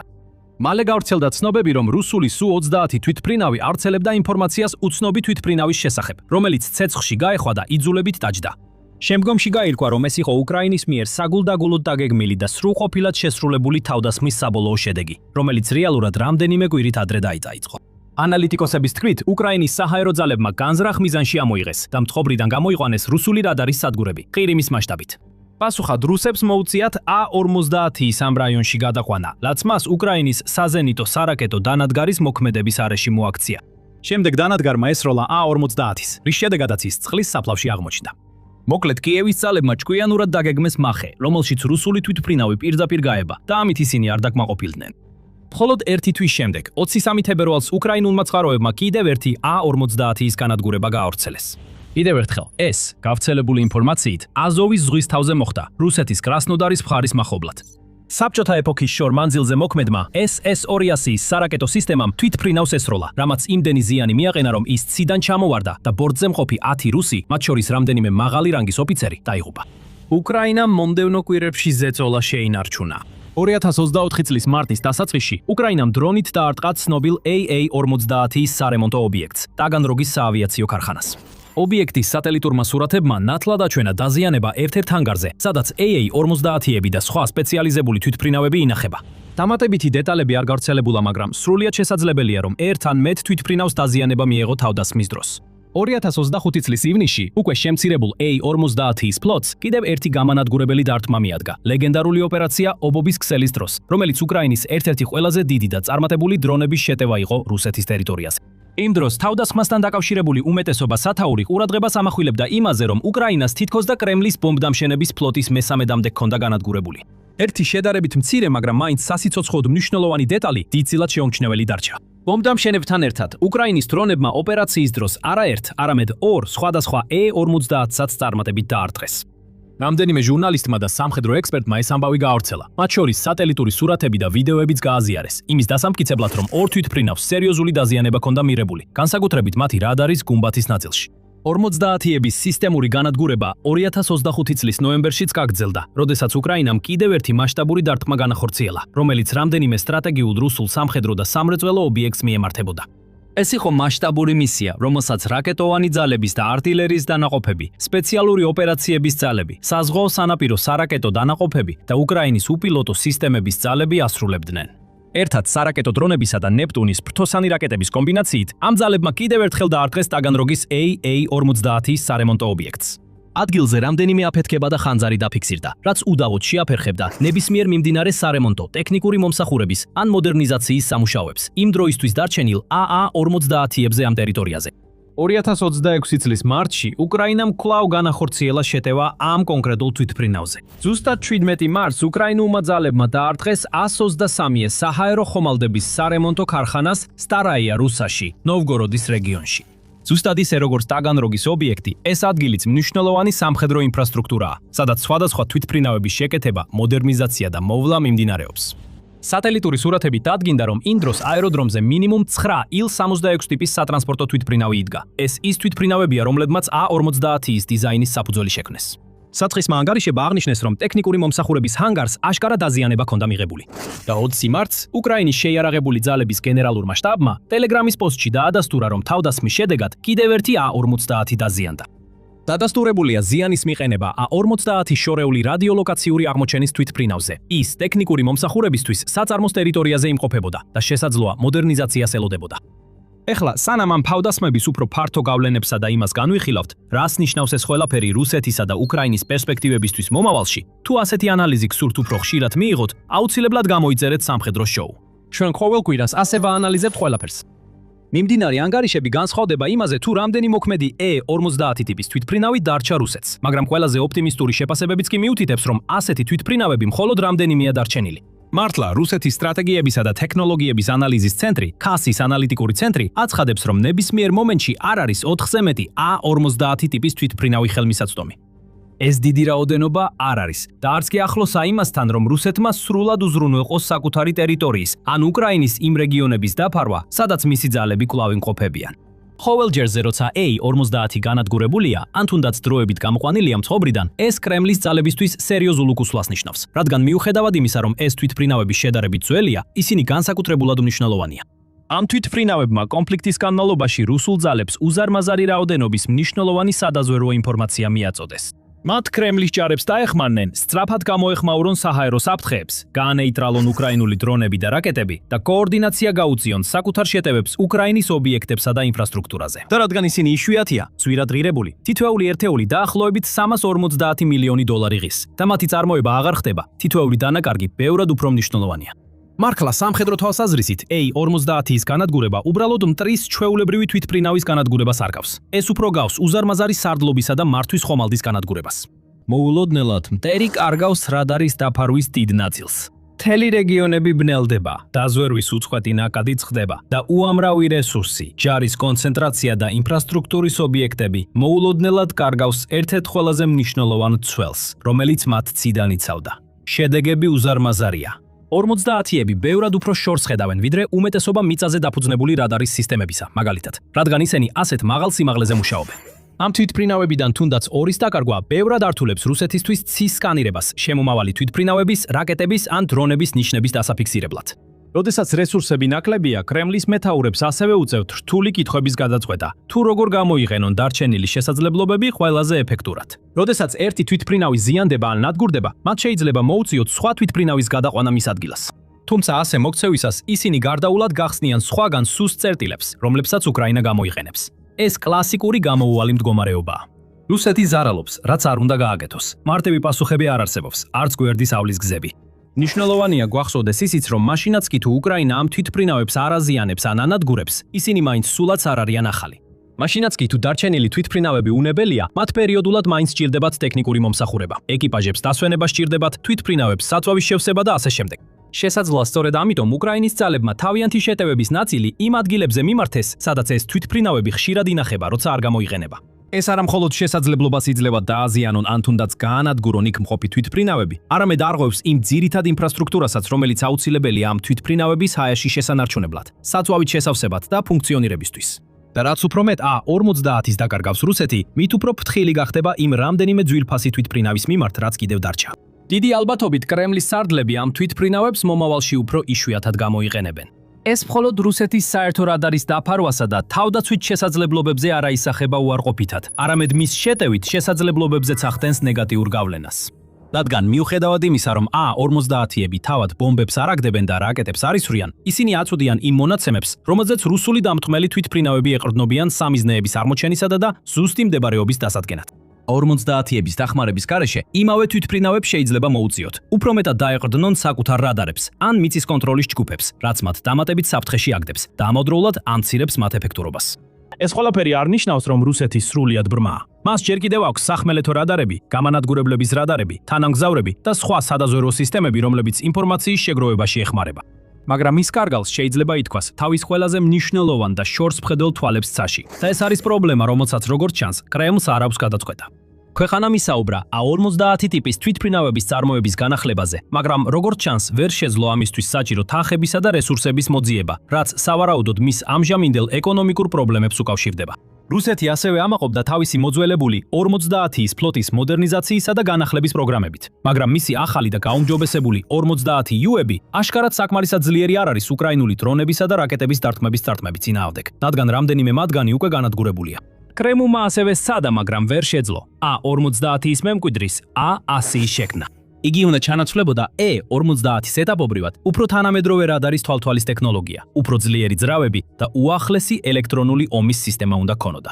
სამწუხაროდ რუსეთისთვის ეს პროექტი წლებია გაურკვევლობაშია გაჭედილი. პროტოტიპმა თვითმფრინავმა პირველი ფრენა ჯერ კიდევ 2017 წელს შეასრულა, მაგრამ მას შემდეგ E100-ზე თითქმის არაფერი ისმოდა. გარდა 2025 წლის ნოემბრის ბოლოს, როდესაც უკრაინულმა ძალებმა განაცხადეს, რომ პროტოტიპი გაანადგურეს.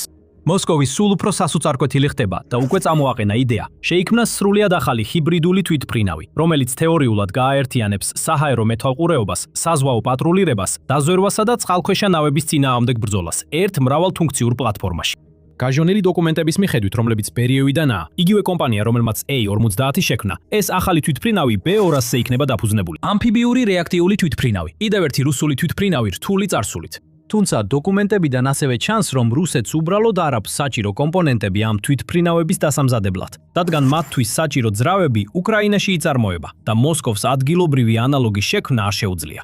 ასე რომ A100 წარუმატებელი აღმოჩნდა. 200 ჰიბრიდული თვითმფრინავი არსად მიდის. და ეს რუსეთს მხოლოდ რამდენიმე საბჭოთა პერიოდის A50-ის უტოვებს, რომელზეც მთელი მისი საჰაერო ადრეული გაფრთხილებისა და მართვის ყველა საჭიროება დამოკიდებული. უკრაინა კი ამ დროს ყოველ ჯერზე, როცა A50-ის გაანადგურებს ან დააზიანებს, სულ უფრო ძლიერ პოზიციაში აღმოჩნდება. ის მხოლოდ მტერს არ ასუსტებს, არამედ აქტიურად ხსნის სუსტ წერტილებს, რომლებსაც შეუძლია გამოიყენოს. და კიევის საჰაერო შესაძლებლობები მალე მნიშვნელოვნად განახლდება, რაც ამ სუსტ წერტილებზე დარტყმას კიდევ უფრო გაამარტივებს. 2025 წლის ოქტომბერში კიევმა შვედეთთან გააფორმა შეთანხმება, რომლის მიხედვითაც შეიძენს 150-მდე Saab JAS 39 Gripen ერთძრავიან ზებგერით მრავალფუნქციურ გამანადგურებელს. დასარტყამი და სადაზვერო შესაძლებლობების გასაერთიანებლად შექმნილი Gripen ფართოდ ითვლება შესანიშნავ 4.5 თაობის გამანადგურებლად. იგი ცნობილია თავისი ხარჯთეფექტური დიზაინით, დაბალი მოვლის საჭიროებით და მოწინავე ტექნოლოგიებით, მათ შორის უმაღლესი ელექტრონული ომის შესაძლებლობებით. ეს მას ბევრ კონკურენტთან შედარებით უპირატესობას ანიჭებს. ეთმაყოფილმა ნატოს სამხედრო ოფიციალურმა პირმა ეს თვითმფრინავი დედამიწაზე ერთ-ერთ საუკეთესო საბრძოლო თვითმფრინავადაც კი მოიხსენია, საუკეთესო გამანადგურებლად, რომელიც არ არის უხილავი, F-22 ან F-35. მას მარტივად შეუძლია გაუმკლავდეს ყველაფერს, რასაც პუტინი დაუპირისპირებს. 2026 წლის 11 თებერვალს უკრაინამ გამოაცხადა გეგმები, რომ თავისი ახალი ევროკავშირის მხარდაჭერის ფონდის ნაწილი გამოყოს გრიფენის გამანადგურებლების შესაძენად. რამდენიმე თვის შემდეგ 17 აპრილს უკრაინის პრეზიდენტმა ვოლოდიმირ ზელენსკიმ დაადასტურა, რომ უკრაინამ უკვე დაიწყო საკუთარი პილოტების მომზადება გრიფენზე და 2026 წლის შემოდგომაზე ეს პროგრამა კიდევ უფრო გაფართოვდება. თუ ეს შეფასება სწორია, უკრაინა მალე შეძლებს ევროპის ერთ-ერთი საუკეთესო გამანადგურებლების საკუთარ ცაში გაშვებას, სწორედ იმ დროს, როცა რუსეთის საჰაერო ძალები ყველაზე სუსტ მდგომარეობაშია. შორ მანძილზე მოქმედი მეტეორის საჰაერო რაკეტებით აღჭურვილი Gripen შეიძლება გამოყენებულ იქნას რუსეთის გამანადგურებლებისა და დარტყმითი ბომბდამშენების დასამიზნებლად და გასანადგურებლად. წარსულში კრემლი შეძლებდა დაეყრდნო A50-ის, რათა გაეკონტროლებინა მოახლოებული საფრთხეები და დაეცვა ასეთი ტიპის თვითმფრინავები, მიეწოდებინა მათთვის ინფორმაცია მტრის ობიექტებზე, რომლებიც ასობით მილის დაშორებით იყვნენ, რაც მათ საშუალებას აძლევდა დროულად დაეტოვებინათ ტერიტორია საჭიროების შემთხვევაში. ეს თავისუფლ რუსეთს აძლევდა საშუალებას მieყვანა თავისი დარტყმითი ავიაცია უფრო და უფრო ახლოს ფრონტის ხაზთან, განეხორციელებინა დამანგრეველი დაბომბები, სარაკეტო დარტყმები და სხვა აგრესიული რეიდები. მაგალითად, Su-34-ებით, Su-35-ებით და MiG-31BM-ებით. მაგრამ თუ A50-ები აღარ იქნება ხელმისაწვდომი, იმავე თვითმფრინავებს აღარ ექნებათ იგივე დაცვა. შეიძლება ვერც კი გაიგონ, რომ უკრაინული Gripen მათზე იკეტება, ან რომ მეტეორის რაკეტა მათკენ არის მომართული, სანამ უკვე ძალიან გვიანი არ იქნება. ეს აღინიშნა Defense Express-ის ბოლო სტატიაში, სადაც ნათქვამია, რომ Gripen-ის ერთ-ერთი მთავარი მიზანი იქნება რუსული Su-34 ტიპის დარტყმითი თვითმფრინავების, რომლებიც მართვად ბომბებს ატარებენ ფრონტის ხაზიდან უფრო შორს გადაყვანა. აი რატომ არის ასე მნიშვნელოვანი E50-ების დაკარგვა? ეს მხოლოდ კრემლის საომარი მანქანის დაბრმავება კი არ არის, არამედ მისი კიდევ უფრო ღრმა და საშიშ კუთხეში მიყენება, საიდანაც შეიძლება ვეღარასდროს გამოვიდეს. 4 წლის განმავლობაში რუსეთმა ყველაფერი რაც ჰქონდა უკრაინას მიწაზე დაუშინა და 4 წელია რუკა თითქმის არ შეცვლილა. ამიტომ იმედგაცრუებულმა პრეზიდენტმა ვლადიმირ პუტინმა ომის წარმოების სტრატეგია შეცვალა და იგი ცაში გადაიტანა. შაჰიდის დრონებისა და ფრთოსანი რაკეტების ტავღაზე ყოველღამე უთხამს უკრაინულ ქალაქებს, რადგან კაცებმა და ტანკებმა ვერ გაამართლეს, ხოლო დრონები უფრო იაფია. ეს არის ნამდვილი საჰაერო ომი გამოფიტვაზე, რომელიც მიზნად ისახავს უკრაინის გადამჭრელი რაკეტებისა და საბრძოლო მასალის ამოწურვას, ქვეყნის ნების გატეხვას თითო ელექტროსადგურით და თითო საცხოვრებელი კორპუსით. მაგრამ ამ ქარიშხლის შუაგულში ერთი პატარა ბრიტანული იარაღი, რომელიც ბევრს ჩუმად დავიწყებოდა, მოულოდნელად კვლავ სათაურებში დაბრუნდა. უკრაინელმა ეკიპაჟებმა მას მკვლელი ფანქარი შეარქვეს. ის სითბოს არ მისდევს, როგორც სხვა უმეტესობა მხარზე სატარებელი საბრძოლო მასალებისა. მას ვერ მოატყუე ფლერებით და ვერც ელექტრონული ომით დაბლოკავ. მისი ოფიციალური სახელია Starstreak და იმ იაფასიან მასობრივად წარმოებულ საფრთხეებთან, რომლებიც ახლა უკრაინის ცას ავსებენ, რუსეთს ჯერ არ უპოვია საიმედო პასუხი მასზე. საინტერესოა, რომ Starstreak ახალი გამოგონება არ არის. ის თითქმის ომის დაწყებისთანავე გამოჩნდა საინფორმაციო გამოშვებებში. მაგრამ ის 4 წლის შემდეგ კვლავ გამოჩნდა და მიზეზი თუ რატომ აგვიხსნის, როგორ შეიცვალა მთელი ომი. ეხლა დავიწყოთ იმით, თუ რა არის სინამდვილეში Starstreak, რადგან პასუხი არ არის უბრალოდ უფრო სწრაფი რაკეტა ან ნაკლები რეაგირების დრო. ყველამ უკვე იცის, რომ სიჩქარეს მნიშვნელობა აქვს საჰაერო თავდაცვაში. უფრო სწრაფი რაკეტა მიზანს ნაკლებ დროს აძლევს რეაგირებისთვის და Starstreak მართლაც სწრაფია, მახის 3-დან მახის 4-მდე გარემოებიდან და კონკრეტული გამშვები მოწყობილობიდან გამომდინარე. მაგრამ მხოლოდ სიჩქარე არ არის ერთადერთი მიზეზი. რაც ამ რაკეტას ყველა სხვა ძალიან მოკლე რადიუსის საჰაერო თავდაცვის სისტემისგან გამოარჩევს, არის მისი დამიზნების მეთოდი და სწორედ აქ ხდება Starstreak-ის საშიში. ხედავთ, უმეტეს შემთხვევაში რაკეტები მიზანს პოულობენ სითბოს მაძიებელი სისტემით. ცაში ყველაზე ცხელ ობიექტს პოულობენ. ეს მნიშვნელოვანია, რადგან ადრეული სითბოს მაძიებელი მოდელები მზეს მიზნად ირჩევდნენ და მისკენ მიფრინავდნენ. ამას აქვს უპირატესობა, რომ მარტივია როგორც დიზაინში, ისე გამოყენებაში. ასევე არის გაასროლე და დაივიწყე ტიპის. ანუ, როცა რაკეტას გაუშვებ, ვეღარ ეთქვის სად წავიდეს შემდეგ. ეს იმიტომ ხდება, რომ თვითონ რაკეტას აქვს მაძიებელი თავი, რომელიც გაშვებამდე მიზნის სითბურ ანაბეჭდზე იკეტება. როცა ოპერატორი იღებს აუდიო სიგნალს, რომელიც ადასტურებს დაფიქსირებას, ის უშვებს რაკეტას და შემდეგ რაკეტა დამოუკიდებლად მისდევს სითბურ წყაროს შეჯახებამდე.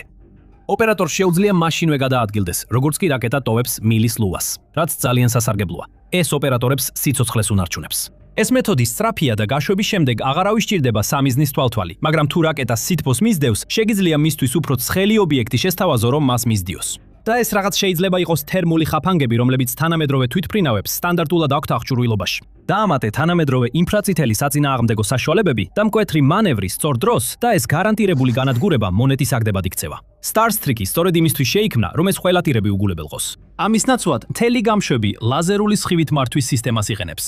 ფანქრების გაშვების შემდეგ ოპერატორი მიზანს ხედვის არეში ინარჩუნებს, ხოლო დამიზნების ერთეული წარმოქმნის მართვის სხივს, ფაქტობრივად ლაზერულ ბადეს, რომელსაც რაკეტა უბრალოდ მიხვება. შემდეგ რაკეტა მიხვება იმ მარშრუტს, რომელსაც ოპერატორი მიუთითებს. მთავარი უპირატესობა აქ ისაა, რომ დამიზნებას თავად ოპერატორი ახორციელებს. როგორც კი ისინი ლაზერს მიუთითებენ, შეუძლიათ ოდნავ შეაბრუნონ, რათა მიზანს მიხვნენ და რაკეტაც მიხვება, უბრალოდ იმიტომ, რომ სწორედ ამისთვისაა შექმნილი. მიზანს შეუძლია ყველა საწინააღმდეგო საშუალება გამოიყენოს, მაგრამ Starstreak-ს ეს საერთოდ არ შეაწუხებს. წარმოებელი Thales აღწერს დამიზნების სისტემას, როგორც ყველა ცნობილ ინფრაწითელ და რადიოსიბშირის საწინააღმდეგო საშუალების მიმართ იმუნურს და სწორედ ეს მტკიცება წარმოადგენს ამ იარაღის მნიშვნელობის მთავარ არსს. მოდით გადავხედოთ, რა ხდება რეალურად მას შემდეგ, რაც სასხლეთი გამოიწევა, რადგან სწორედ აქ ჩანს დიზაინის სიბრძნე. ოპერატორი მიზანს დამიზნების მოწყობილობით აკვირდება. როცა სასხლეთი გამოიწევა, პირველი საფეხურის ძრავა იფთვება გამშვებ მილში, მაგრამ ის განზრახ ქრება მანამ. სოდული სრულად დატოვებს მილს. ეს განზრახ გაკეთებულია და ოპერატორს იცავს რაკეტის უკანა რეაქტიული ნაკადისგან. როგორც კი ის უსაფრთხო მანძილზე გავა, მეორე საფეხურის ძრავა იფთვება და რაკეტას აჩქარებს სიჩქარეზე, რომელიც აღემატება მა-3-ის, ხოლო ზოგიერთი მონაცემით უფრო ახლოსაა მა-4-თან წამიერად. შემდეგ მეორე საფეხური იწვის ბოლომდე და უშვებს თავის ტვირთს, რაც სწორედ ის ნაწილია, რომელმაც მიიღო ეს მეტსახელი. ჩვენ მუდმივად ვსაუბრობთ რაკეტაზე, მაგრამ მნიშვნელოვანია გავიგოთ, რატომ აქვს სისტემას სინამდვილეში ცალკე გამოშვების ერთეული. ერთი საბრძოლო თავაკის ნაცვლად Starstreak-ი ერთდროულად უშვებს 3 პატარა საბრძოლო თავაკს. თითოეული მათგანი თუნგსტენის ლაზერით მართვადი დარტია. დარტი, რომელიც ოდნავ აღემატება 390 მმ-ს, ანუ 15.6 დუიმს სიგრძეში, მოთავსებულია რაკეტაში, რომლის სიგრძეც დაახლოებით 1.39 მეტრია და შეიცავს რეალურ ასაფეთქებელ მასალას. ბოლო ფუძზე აღჭურვილია დაგვიანებული მოქმედების შეჯახების ფიუზით.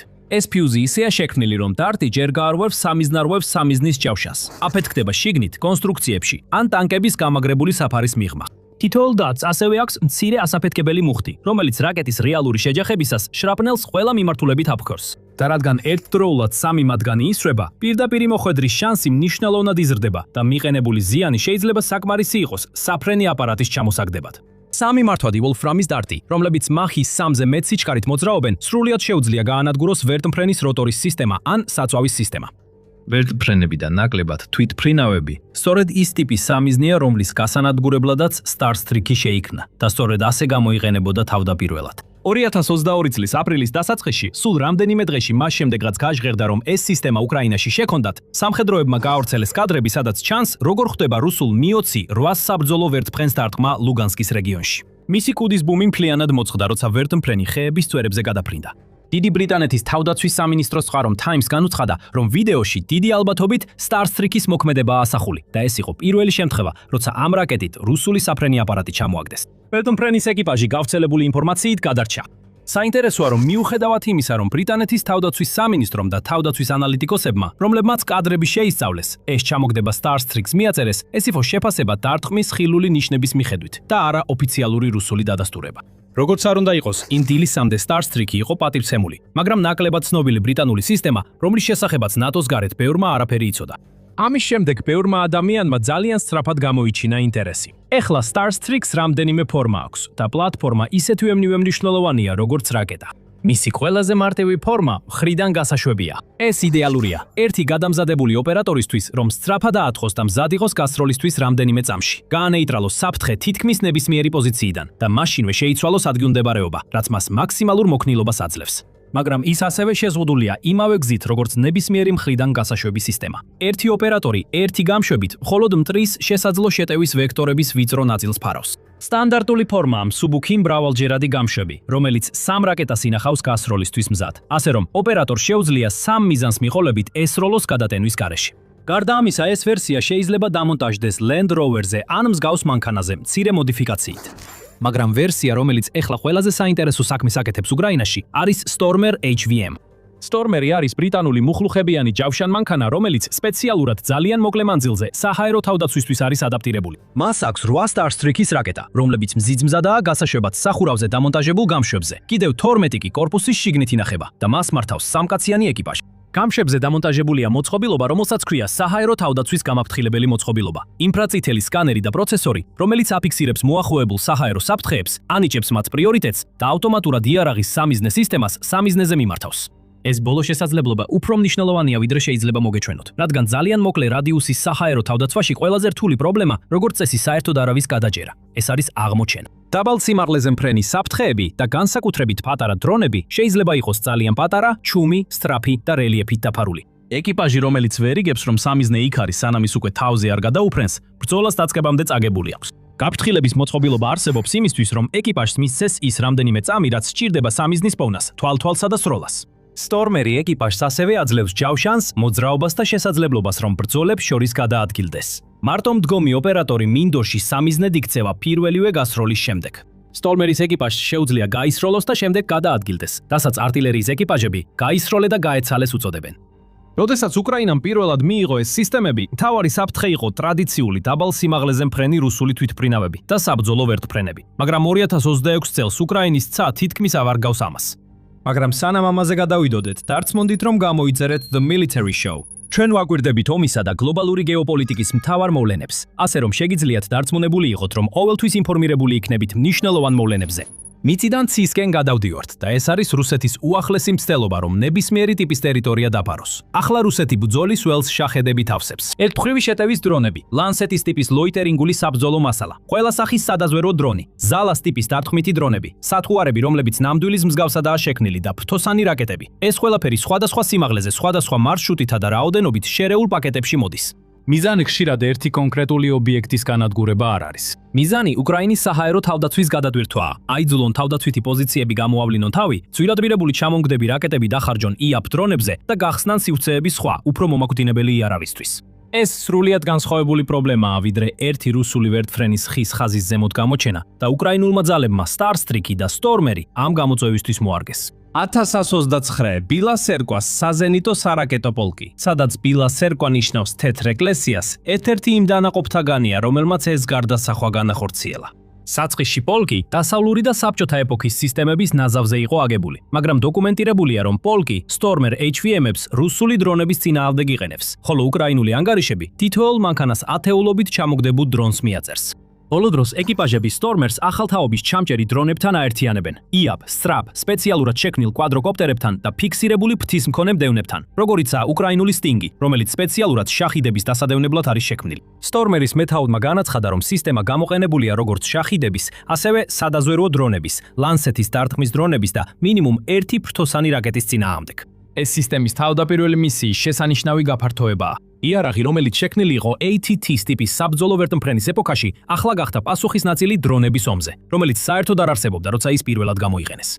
აქ ერთი მნიშვნელოვანი ნიუანსია, რომელიც თანმხლები რაკეტის სახით გვევლინება.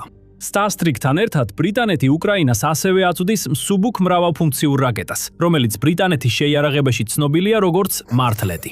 ის დაახლოებით 13 კილოგრამს იწონის, აქვს 6 კილომეტრზე მეტი სიშორე და სიჩქარე, 1.5-ზე მეტი და იყენებს იგივე ტიპის ლაზერულ სხივზე მიყოლებით მართვის სისტემას, როგორც Starstreak. 2024 წლის სექტემბერში გაერთიანებულმა სამეფომ დაადასტურა 162 მილიონი ფუნტის, ანუ დაახლოებით 216 მილიონი დოლარის რაკეტის მარაგის შესავსების შეკვეთა. პირველი ასეულობით ერთეული უკრაინაში იგზავნება. ეს გაჩვენებთ, რამდენად ძლიერად იყო მასზე დაყრდნობილი იმ დროს.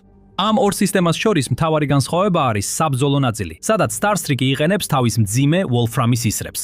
მართლეტი ატარებს დაახლოებით 3 კილოგრამიან სამმაგი ეფექტის საბრძოლო ნაწილს, რომელიც შედგება კუმულაციური მუხტისა და აფეთქების ფრაგმენტაციის დარსისგან, რომელიც ლაზერული სიახლოვის ფიუზით აქტიურდება.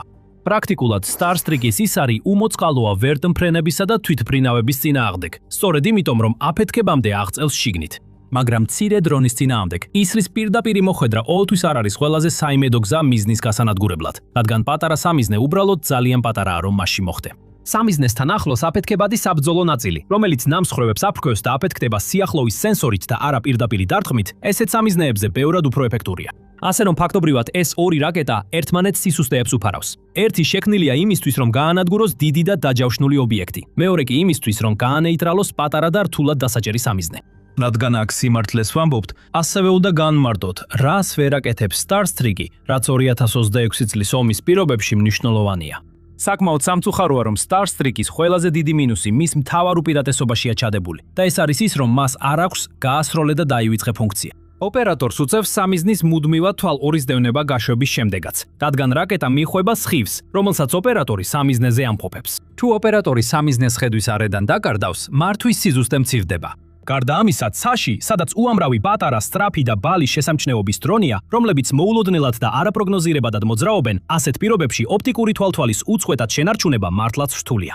მოულოდნელად ცუდ ამინდსა და ხილვადობას აჩანაკ დიდი მნიშვნელობა ენიჭება, ხოლო კვამლი და მტვერი შეიძლება დაამახინჯოს ლაზერული სხივები, რომლებსაც რაკეტა ნავიგაციისთვის იყენებს. Starstreak-იც იაფი ჩამჭერი არ არის. მისი სამნაწილიანი საბრძოლო თავაგი 100-დან 130,000 დოლარამდე ღირს. დრონების წინააღმდეგ, რომლებიც ხშირად 10-დან 20,000 დოლარამდე ღირს, ან უფრო რთული მოდელები კი 50,000 დოლარამდე. ხარჯების გათვლა ძალიან მალე არახელსაყრელი ხდება. ზუსტად ამიტომ არის ასე მნიშვნელოვანი მისი დაწყვეტილება უფრო იაპ ჩამჭერ დრონებთან და მართლედებთან. როცა საფრთხე მცირე და იაფია, არ გინდა მასზე ძვირადღირებული რაკეტა დახარჯო. და კიდევ ერთი ინფორმაცია, რომელიც ჯერ კიდევ გვაკლია. ჩვენ არ გვაქვს სრულყოფილი დამოუკიდებლად დადასტურებული მონაცემები Starstreak-ის მიერ დრონების ჩამოგდების მაჩვენებლის შესახებ კონკრეტულად. უკრაინელი ეკიპაჟები აშკარად იყენებენ მას და საწყისი ანგარიშები დამაიმედებელია. მაგალითად 2022 წლის აპრილში სადაზვერვო ანგარიშები მიუთითებდა, რომ სულ მცირე 7 ორლანათი ტიპის დრონი წარმატებით ჩამოაგდეს Starstreak-მა ვოვჩანსკში. ასე რომ, პრეცედენტი არსებობს. იმის დასადგენად, რომ Starstreak რეალურად ეფექტურია როგორც დრონების მონადირე, თუმცა ასევე ნაკლებად სავარაუდოა, რომ ის იყოს სრული პასუხი რუსეთის დრონების სტრატეგიაზე.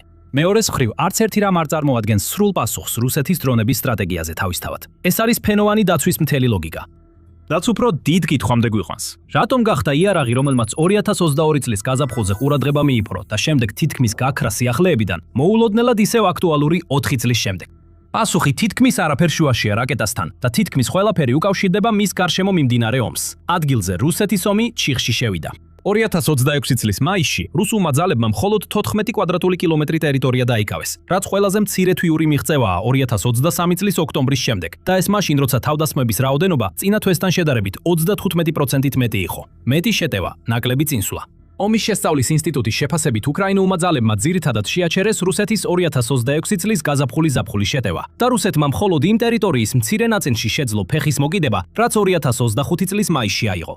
უკრაინამ გარკვეული ტერიტორიაც კი დაიბრუნა, რადგან ბოლო რამდენიმე თვე იყო იშვიათი პერიოდი, როდესაც უკრაინამ შეძლო სუფთა წინსვლა. და თუ რუსები ვერ იპოვიან გზას, რომ ინიციატივა ხელში აიღონ, დონბასის დაპყრობის მიზანი წელს სწრაფად შორდებათ. ეხლა ფრონტის უკან ომის მომარაგებელი მანქანაც ნელ-ნელა ჩერდება. გარდა ამისა, რუსეთის სამხედრო ძალისხმევა დასავლეთის სანქციების ფონზე შემცირებულ სამრეწველო შესაძლებლობებს და თითქმის ყველა კატეგორიის იარაღის მარაგის ამოწურვას ებრძვის, რაც ნელ-ნელა ცვლის კრემლის საკუთარ ხარჯსარგებლის გათვლას. ამასობაში უკრაინული შორმანძილზე მოქმედი დრონები უფრო გავრცელებული გახდა და თავს ესხმიან ნავთობგადამამუშავებელ ქარხნებს, რომლებიც ომს აფინანსებენ. ვლადიმერ პუტინი კარგავს ფულს, ადამიანებს და იმპულსს. ასე რომ, როდესაც არმია ვერ წინსვლას ახერხებს, ქახნები ვერ ასწრებს და ნავთობიდან მიღებული შემოსავალიც ხრება, რა რჩება? ზეწოლა ჰაერიდან. ომის შესწავლის ინსტიტუტმა პირდაპირ დააკავშირა რუსეთის მზარდი დათმები უკრაინულ ქალაქებზე მის წარუმატებლობასთან ბრძოლის ველზე, რაც საჰაერო კამპანიას წარმოაჩენს როგორც სახმელეთო წინსვლის შემცვლელად და ასევე უკრაინის მიერ რუსეთის სიღრმეში განხორციელებულ დართმებზე ყურადღების გადატანის საშუალებად. აირატომ იქცა ხერსონის, კრამატორსკის, დნიპროსა და კიევის ღამეები დრონებისა და რაკეტების უწყვეტ დარტყმებად, რომლებიც საცხოვრებელ კორპუსებს, საკვების საწყობებსა და ენერგეტიკულ ობიექტებს ესვრიან. ვერ შეძლო უკრაინის არმიის გატეხვა, ამიტომ რუსეთი ცდილობს უკრაინის ქალაქების გატეხვას. და სწორედ ეს გადასვლა სახმელეთო ომიდან იაფასიანი, მასობრივად წარმოებული დრონების საჰაერო ომზე ქმნის იმ გარემოს, სადაც ისეთი სისტემა, როგორიცაა Starstreak-ი, კვლავ აქტუალური ხდება. მოდით ერთი ნაბიჯით უკან დავიხიოთ და ვნახოთ, რა ზედებს რეალურად ფსონს რუსეთი. მისი საჰაერო კამპანია ეფუძნება თეორიას, რომ საკმარისი რაოდენობის იაფფასიანი დრონები შერეული იერიშების სახით და დიდი მოცულობით საბოლოოდ ნებისმიერ თავდაცვას გადატვირთავს. რაოდენობა თავისთავადაც ხარისხია, ბოლოს და ბოლოს. მაგრამ ეს თეორია პრობლემაში ვარდება, როცა დამცველს აქვს რაკეტა, რომელსაც საწინააღმდეგო ზომები არ აინტერესებს. მანქანა, რომელსაც შეუძლია საფრთხის აღმოჩენა და განადგურება მანამდე, სანამ ეკიპაჟს ნერვიულობის დრო ექნება და 4 წლიანი დიდი ძალისხმევით მოპოვებული ოპერაციული გამოცდილება, რომელსაც არც ერთი სახელმძღვანელო სრულად ვერ აღწერს. რუსეთმა ცად ადბორა. ბრიტანეთმა უკრაინას მისცა რაღაც, რაც სპეციალურად ამ ქაოსში გასარკვევად იყო შექმნილი. ისრები, ისები, ისევ ვოლფრამისგანა. მართვის სისტემა ისევ თბურ ხაფანგებს არ ადაგდებს და ეკიპაჟები, რომლებიც ამ სისტემებს მართავენ, ძალიან კარგად ახერხებენ იმ ნივთების პოვნას, რომელთა აღმოჩენაც რუსეთს არ სურს. Starstreak-ი არასდროს ყოფილა შექმნილი ის ომი, რომელსაც ახლა ებრძვის და ეს შეიძლება ყველაზე საინტერესო რამ იყოს მასში. იარაღი, რომელიც ვერთუმფრენების გასანადგურებლად შეიქმნა, მეორე სიცოცხლე იპოვა დრონების განადგურებაში. არა იმიტომ, რომ ყველაფერს აკეთებს, არამედ იმიტომ, რომ ელთ რამეს აკეთებს, რასაც თითქმის არაფერი აკეთებს და ამას თითქმის სრულყოფილი სიზუსტით ახერხებს. უკვე ცოტა ბანალურადაც კი ჟღერს საუბარი იმაზე, თუ როგორ გახდა უკრაინა დრონებით ომის ოსტატ. მაგრამ ვერც რეალობას უარყოფთ. ეს სიმართლეა. და ამ ოსტატობის მიზეზი მხოლოდ ის არ არის, რასაც უკრაინა დრონებით ბრძოლის ველზე აკეთებს. უკრაინა ოსტატია, რადგან მუდმივად ქმნის ახალ და უფრო საშიშ დრონებს, რომლებიც რუსეთის ძალებს აადგურებენ. კიდევ ერთი ინოვაცია გამოჩნდა. უკრაინამ თავისი ზოგიერთი დრონისთვის ტერმინატორის რეჟიმი გამოსცადა და რუსი ჯარისკაცები ერთიანად დაეცნენ. პუტინის მარიონეტები ელიან, რომ უკრაინელ ჯარისკაცებთან ბრძოლა მოუწევთ. რუსეთის ჯარისკაცებისთვის ერთადერთი ნუგეში ის არის, რომ ტერმინატორი ჯერ მუდმივად არ დასდევს. 10 ივნისის სტატიაში ჟურნალმა New Scientist-მა გააკეთა შოკის მომგვრელი განცხადება, რომ სრულად ავტონომიური დრონები უკვე აღარ არის მიუღწეველი ოცნება. ისინი უკვე აქ არიან და უკრაინა მათ ცდის. უფრო მეტიც, ამ ტესტებმა არაჩვენა, რომ დრონების ეფექტურობის გასაზრდელად კიდევ მეტი მუშაობაა საჭირო. ტერმინატორი, როგორც დრონების მწარმოებელი ალექსანდრე კოკონოვსკი უწოდებს იმ შემზარო მეტალის მანქანას, რომელიც უკრაინამ ცაში გაუშვა, ყველა თესტი ბწყინვალედ ჩააბარა. შედეგები მარტივია. ტერმინატორმა იფრინა, იპოვა და გაანადგურა. რუსი ჯარისკაცები ადამიანური ჩარევის უმცირესი კვალის გარეშეც კი. პრაქტიკულად ყველაფერი, რაც ამ ტესტის შესახებ ვიცით, კოკონოვსკისგან მოდის. უკრაინის დრონებზე სულ უფრო მეტად დამოკიდებული თავდაცვის ინდუსტრიის ერთ-ერთი ყველაზე მაღალი რანგის წარმომადგენელი, კოკონოვსკი ამბობს, რომ ტერმინატორის დრონის ტესტი ერთჯერადი იყო და დრონმა მოლოდინებს გადააჭარბა. უკრაინამ 10 ასეთი ხელოვნური ინტელექტით კონტროლირებადი დრონი გაუშვა ბახმუტისა და ჩასივიარის მახლობლად და მათ ზუსტად ის გააკეთეს, რისთვისაც იყვნენ შექმნილ. რუსი ჯარისკაცები დაიღუპნენ და ტექნიკა ცეცხლში გაეხვა. თესტში გავრცელებული ინფორმაციით მონაწილეობდა 10 კვადროკოპტერი დრონი, რომლებიც ხელოვნური ინტელექტის გამოყენებით იყვნენ დაპროგრამებული სამძებრო და განადგურების მისიაზე. ეს დრონები აფრინდნენ და შემდეგ წინა ხაზზე გაფრინდნენ, ყველაფერი ადამიანის ხელმძღვანელობის გარეშე. თითოეულ მათგანს დაახლოებით 10 წუთი დასჭირდა 3-5 კილომეტრის ტერიტორიის დასაფარად. როგორც კი მოგზაურობა დასრულდა, თითოეულმა დრონმა ჩართო თავისი ტერმინატორის რეჟიმი. ამაც აამოქმედა ხელოვნური ინტელექტის მოდელი, რომელიც შექმნილია დრონისთვის სამიზნეების ამოსაცნობად და მათზე შეტევისთვის. კოკონოვსკი აღწერს ტერმინატორის წარმოუდგენელ სასიკვდილო ძალას, გამოცემა New Scientist-თან გაზიარებულ შემაძვსტონებელ ციტატაში. ჩვენ უბრალოდ ვუშვებთ მას და ვიცით, რომ ყველაფერი მკვდარი იქნება. ყველაფერი, რაც ამ კონკრეტულ ტერიტორიაზე ვიპოვეთ, მკვდარი იქნება, განაცხადა კოკონოვსკი. სანამ დაამატება უნიკალურ მცირე დეტალს იმის შესახებ, თუ როგორ მუშაობს ტერმინატორი. დრონთან საერთოდ არ არის კავშირი, ვიდეოს ვერ ნახავთ, არაფერი. ყველაფერი, რასაც ის დაინახავს, განადგურდება. ეს ნიშნავს, რომ ეს დრონი განსხვავდება ყველა სხვა დრონისგან, რომელიც უკრაინამ შექმნა. ყველა სხვა დრონი, მათ შორის ისინიც, რომლებსაც კამერები არ აქვთ რეალურ დროში ვიდეოს გადასაცემად, გარკვეულწილად უკრაინის კონტროლის ქვეშა. ეს იქნება დრონის მიერ გადაღებული კადრების პირდაპირ ნახვა, თუ მისი მარშრუტის თვალყურის დევნება სატელიტებისა და მოწყობილობების საშუალებით, დიდი მანძილზე. უკრაინამ ყოველთვის იცის, რას აკეთებენ მისი დრონები. არსებობს ადამიანური კონტროლის გარკვეული დონე, გარდა ტერმინატორისა. ეს საოცარი დრონი ყველაფერს თავად აკეთებს.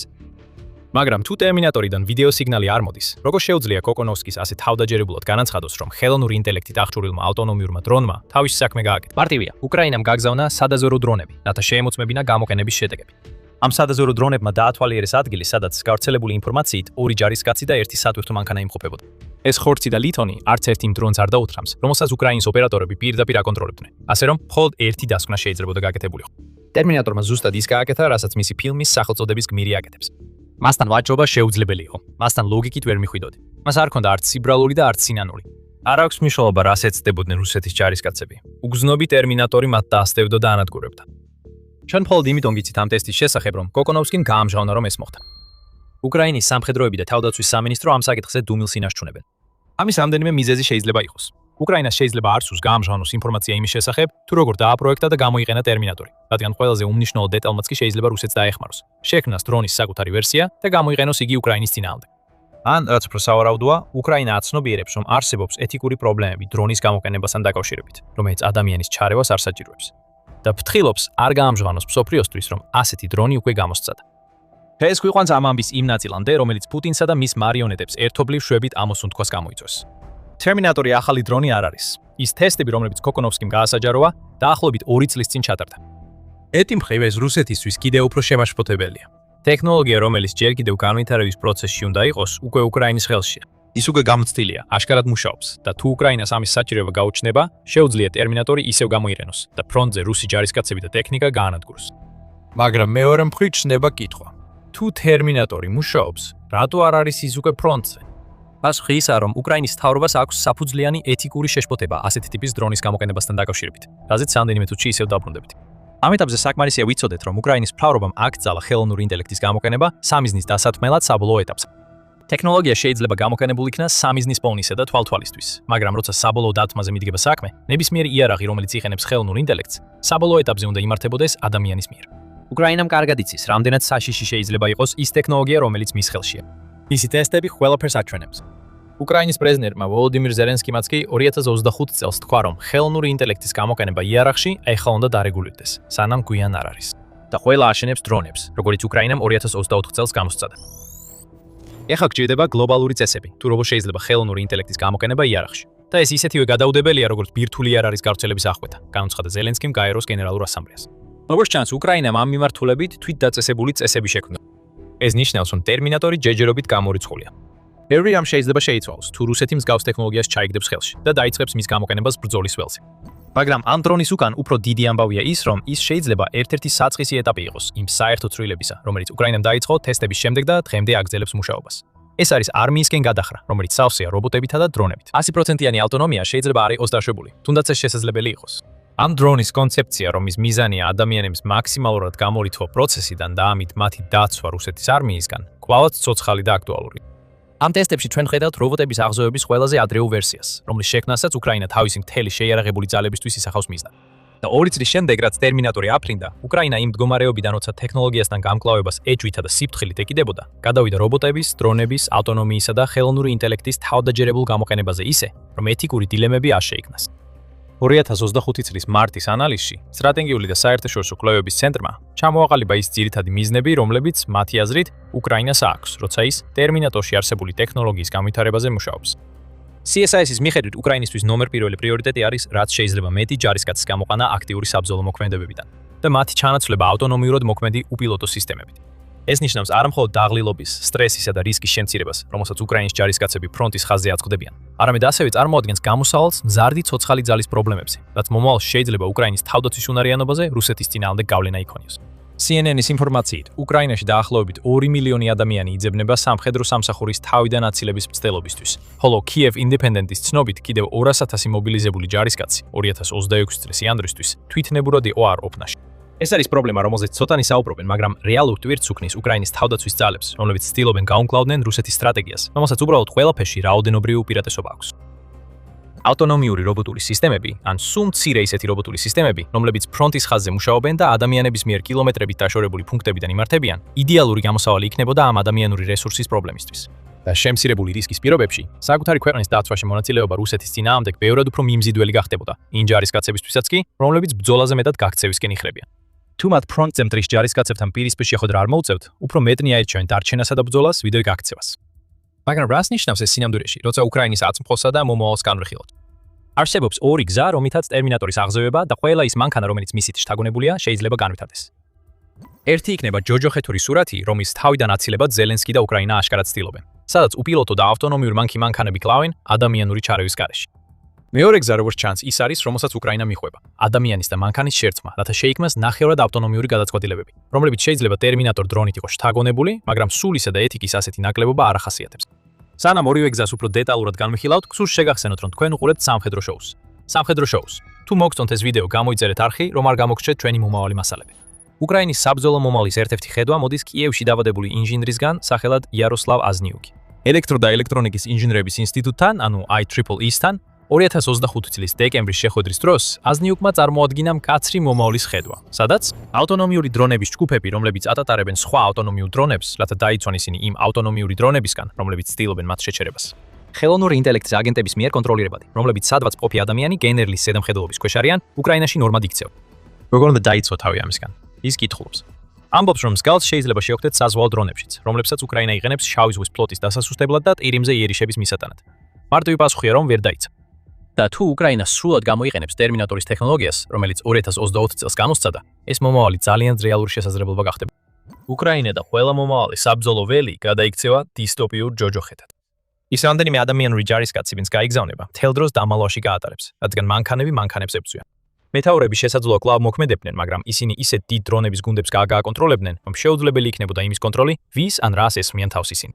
ომი ისეთივე მასშტაბით ხელოვნურ ინტელექტებს შორის გაიმართება, როგორც ქვეყნებს შორის. ზოგი შეიძლება ამტკიცებდეს, რომ უკრაინა უკვე წარმოადგენს ესეთ საბრძოლო ველს. რუსი ჯარისკაცი ცას ახებავს და მუდმივ პატრულზე მყოფ FPV დრონებს დაინახავს. იცის, რომ ამ დრონების ადამიან ოპერატორებს მათი მანქანები მოკლისთვის მაშინვე გაუშვებენ, როგორც კი ჯარისკაცი გამოჩნდება. მაგრამ სწორედ ეს ადამიანური ჩარევა ქმნის განსხვავებას. ადამიანი ოპერატორის შემთხვევაში რუს ჯარისკაცს აქვს არჩევანი, თუნდაც წამიერი დანებდეს. შეეძლო თეთრი დროშა აეფრიალებინათ და იმედი ქონოდათ, რომ შეიცვალებენ. ჩვენ ეს ახლო წარსულში ვიხილეთ.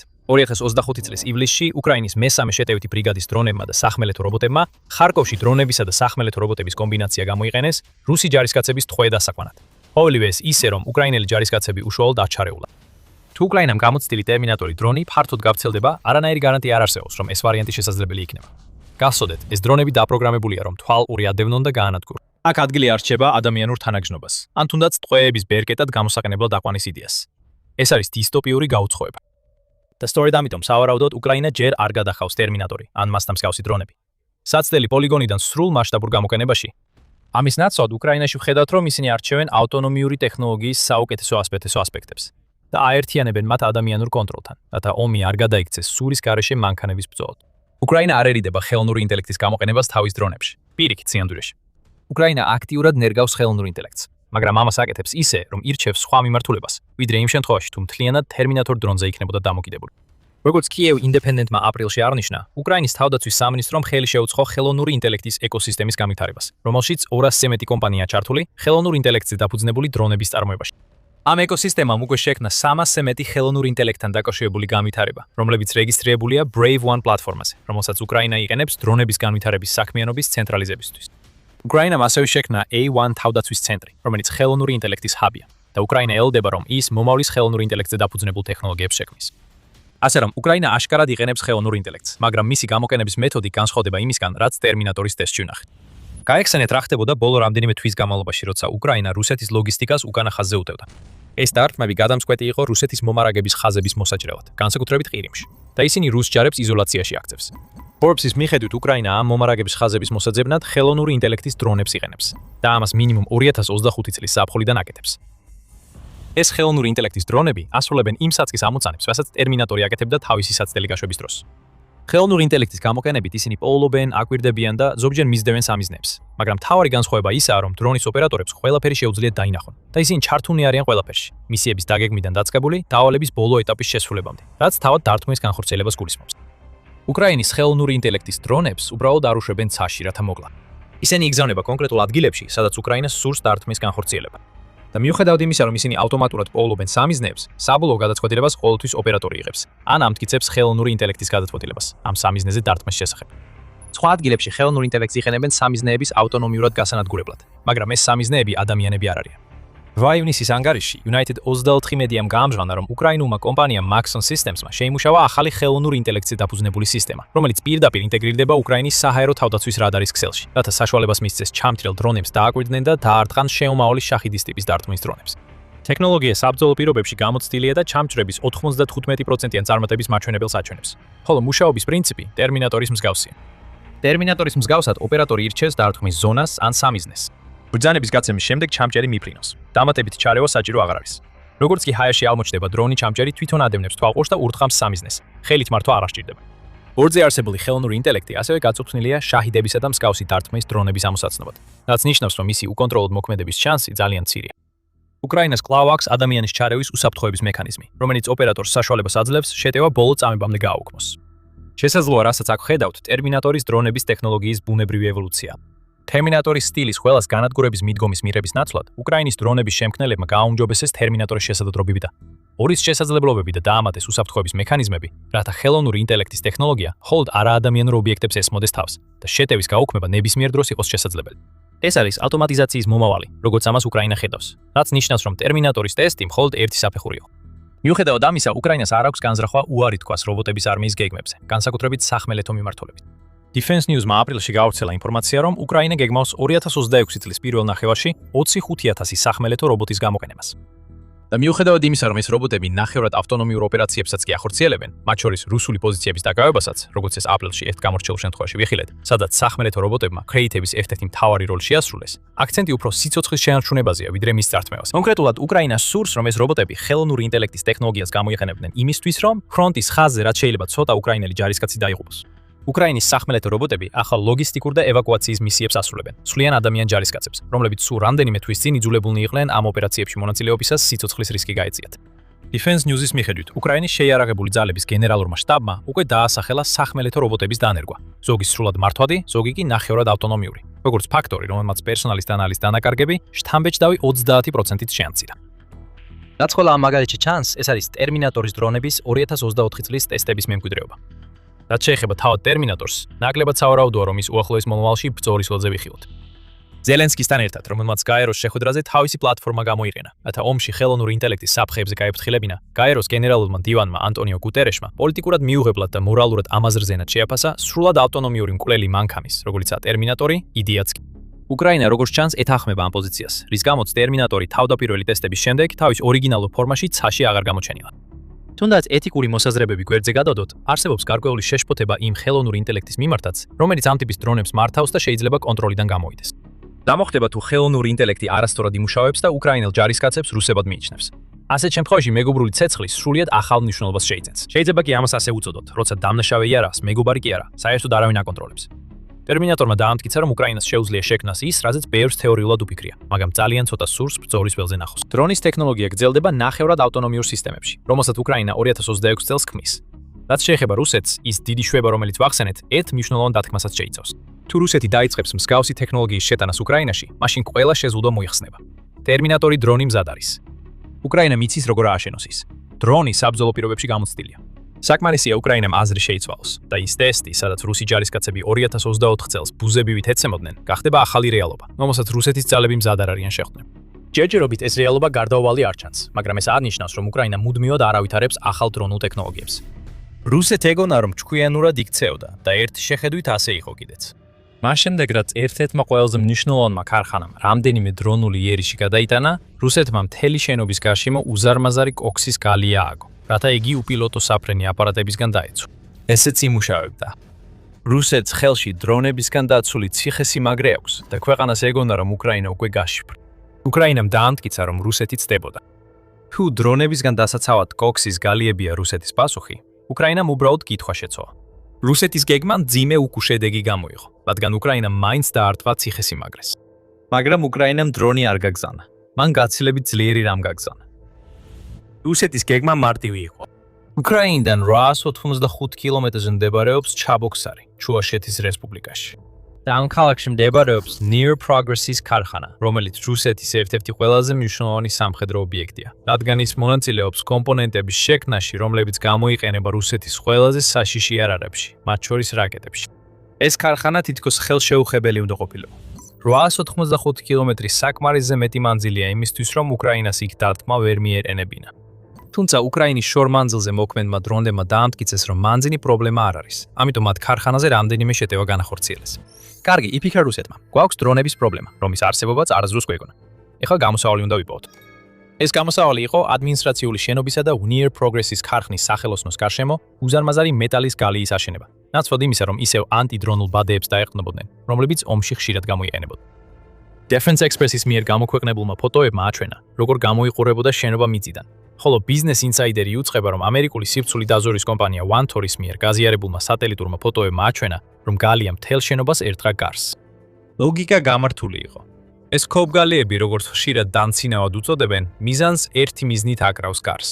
დრონით მოტანილი საბრძოლო ქობინის ნაადრევად აფეთქება, რათა აფეთქება მიზანს ზიანი არ მიაყენოს. შენობის ზომის ქობგალიით რუსეთს ეგონა, რომ თავისი ერთ-ერთი ყველაზე მნიშვნელოვანი ქარხნის დასაცავად იდეალური გზა მოიფიქრა. რუსეთი შეცდა. და ეს არ უნდა იყოს გასაკვირი, როცა მიხვდებით, რომ ქობგალიები ჩვეულებრივ შენობების დასაცავად არ გამოიყენება. ისინი ტანკების დასაცავადაა განკუთვნილი. რუსეთი ტანკებზე ქობგალიებს შეჭრის პირველივე კვირებიდან იყენებს, როგორც გაზეთი აიუწყებოდა 2022 წლის მარტში. ადრეული ვერსიები მოიცავდა მეტალის ჩარჩოებს, რომლებიც ტილოთი იყო დაფარული და გამოიყენებოდა კოშკურების გარშემო. ამ ქობგალიების მოგვიანო ვერსიები მთლიან ტანკებს ფარავს, რაც მნიშვნელოვნად ზრდის მათ წონას და პრაქტიკულად უნაროდ ხდის მათ, რადგან რუსეთი სასოწარკვეთილად ცდილობს დაცვას. უკრაინის ინფორმაციით 12020 ხანადგურებული რუსული ტანკის შემდეგ ჩანს, რომ რუსეთის ტანკების ტოქსის გალიები ისე კარგად არ მუშაობს, როგორც პუტინსა და მის გარემოცვას სურდათ. მაგრამ შესაძლოა ვნირის ქარხნის გარშემო გალია განსხვავებული იყოს. საბოლოოდ ამ ქარხანას გადაადგილება არ სჭირდება, ასე რომ წონის პრობლემა არ არსებობს. გარდა ამისა, გალია შეიძლება შენობის გარშემო აშენდეს და არა პირდაპირ მასზე. ეს ნიშნავს, რომ გალიასა და სამიზნეს შორის უფრო დიდი დაშორება იქნება, რაც თავისუფლად ნიშნავს მეტ სივრცეს, სადაც დრონის საბრძოლო თავი შეიძლება უსაფრთხოდ აფეთქდეს, ისე, რომ Near Progress-ის ქარხანა არ დააზიანოს. დიახ, რუსეთმა იფიქრა, რომ გამოსავალი იპოვა და ჩანდა, რომ ეს მუშაობდა. Business Insider-ის ინფორმაციით, ქარხნის ადმინისტრაციულ ცივილ შენობასა და სახელოსნოს გარშემო განთავსებული კოქსის გალია დაახლოებით 1 წლის განმავლობაში იდგა 2026 წლის ზაფხულამდე. ქარხანა კვლავ დგას. უკრაინის დრონებს არ ჰქონდათ ისეთი პირდაპირი დარტყმა განხორციელებული, რომ ქარხანა გამოეთიშათ. უკრაინის სამხედრო დაზვერვის სიღრმეში პროცესი, რომელიც ბოლო 4 წლის განმავლობაში უთვალავჯერ განმეორდა, კვლავ მეორდებოდა. რუსეთს ახალი იდეა ჰქონდა მოფიქრებული. არა, ეს არ იყო დიდი იდეა, მაგრამ იდეა, რომელიც თითქოს უკრაინის დრონებს აჩერებდა. უკრაინის ამოცანა აქედან მარტივი იყო. მორგებული იყო და მაინც ეპოვა გზა ქარხანაზე დასათხმელად. და ივნისში სწორედ ეს გააკეთა უკრაინა. ახალი ამბავი 10 ივნისს გავრცელდა. უკრაინის ძალებმა რუსეთის სიღრმეში შეტევა განახორციელეს და ის პროგრესის ქარხანა, რომელშიც რუსეთმა ამდენი დრო და ძალისხმევა ჩადო, რომ ანტიდრონული ციხესიმაგრე გაეხადა, დარტყმის ქვეშ არ მოჩნდა. რუსეთი როგორც ყოველთვის ამაყობდა თავისი უპილოტო აპარატების ჩამოგდების მაჩვენებლით. მაშინ როცა ცდილობდა დაიგნორებინა ის ფაქტი, რომ მისი მნიშვნელოვანი ქარხანა ცეცხლში იყო გახვეული. რუსეთის თავდაცვის სამინისტრო მხოლოდ იმას აცხადებდა, რომ ღამის შეტევისას, რომის დროსაც უკრაინა მარიუპოლის ოკუპირებულ რეგიონში სამიზნეები დაარტყა, რამდენიმე რეგიონში 326 უკრაინული დრონი ჩამოაგდეს. 10 ივნისის დილისთვის ტელეგრამის არხები და თვით რუსული მედია საშუალებებიც კი ავრცელებდნენ ინფორმაციას უკრაინის თავდასხმაზე რუსეთის დაცულ ქარხნებზე. United.4 მედია ამ ანგარიშების არსს გვაწვდის. ქარხანა ცეცხლში იყო, რადგან რაც არ უნდა მოხვედრილიყო, იმდენად დიდი ხანძარი გამოიწვია, რომ შენობას სერიოზული ზიანი მიარღია. მოულოდნელად რუსეთმა დააკარგა საამქრო, რომელიც იმ ქარხნის ნაწილია, სადაც შაჰიდის დრონებისა და ისკანდერის რაკეტებისთვის კომპონენტები მზადდება. ასევე კომეტოს მოდულები, რომლებიც ხშირად გვხვდება ჩამოგდებულ შაჰიდის დრონებში. და პასუხისმგებელნი არიან იმაზე, რომ დრონებმა სატელიტური ნავიგაციით შეინარჩუნონ კურსი, მაშინაც კი როცა მათ ელექტრონული ბრძოლის საშუალებებით ახშობენ. რუსეთს მოუწია თავისთვის ეკითხა, რა ჯანდაბა მოხდა ახლახან. მან ზუსტად ამ შედეგის თავიდან ასაცილებლად ააგო თავისი დამცავი გალი. უკრაინის დრონებს შეეძლოთ ისე შორს ეფრინათ, როგორც უნდათ. მათ ვერასდროს შეძლებდნენ Near Progress-ის ქარხნის გარშემო აშენებული მეტალის მასის გარღვევას. მას როგორ მოახერხეს? პასუხი მარტივია. მათ ვერ შეძლეს. როდესაც უკრაინის სამხედროები ცდილობდნენ მოეფიქრებინათ გამოსავალი რუსეთის მიერ ღრმა დარტყმების შესაჩერებლად გადადგმული ბოლო ნაბიჯის წინააღმდეგ, მათ ძალიან მარტივი პასუხი იპოვეს. თუ რუსეთი ასე ძლიერ დაიცავს თავს დრონებისგან, მაშინ საერთოდ ნუ გაუშვებ დრონებს. გააგზავნე ის, რისგანაც პროგრესის ქარხანა ვერ დაიცავს თავს.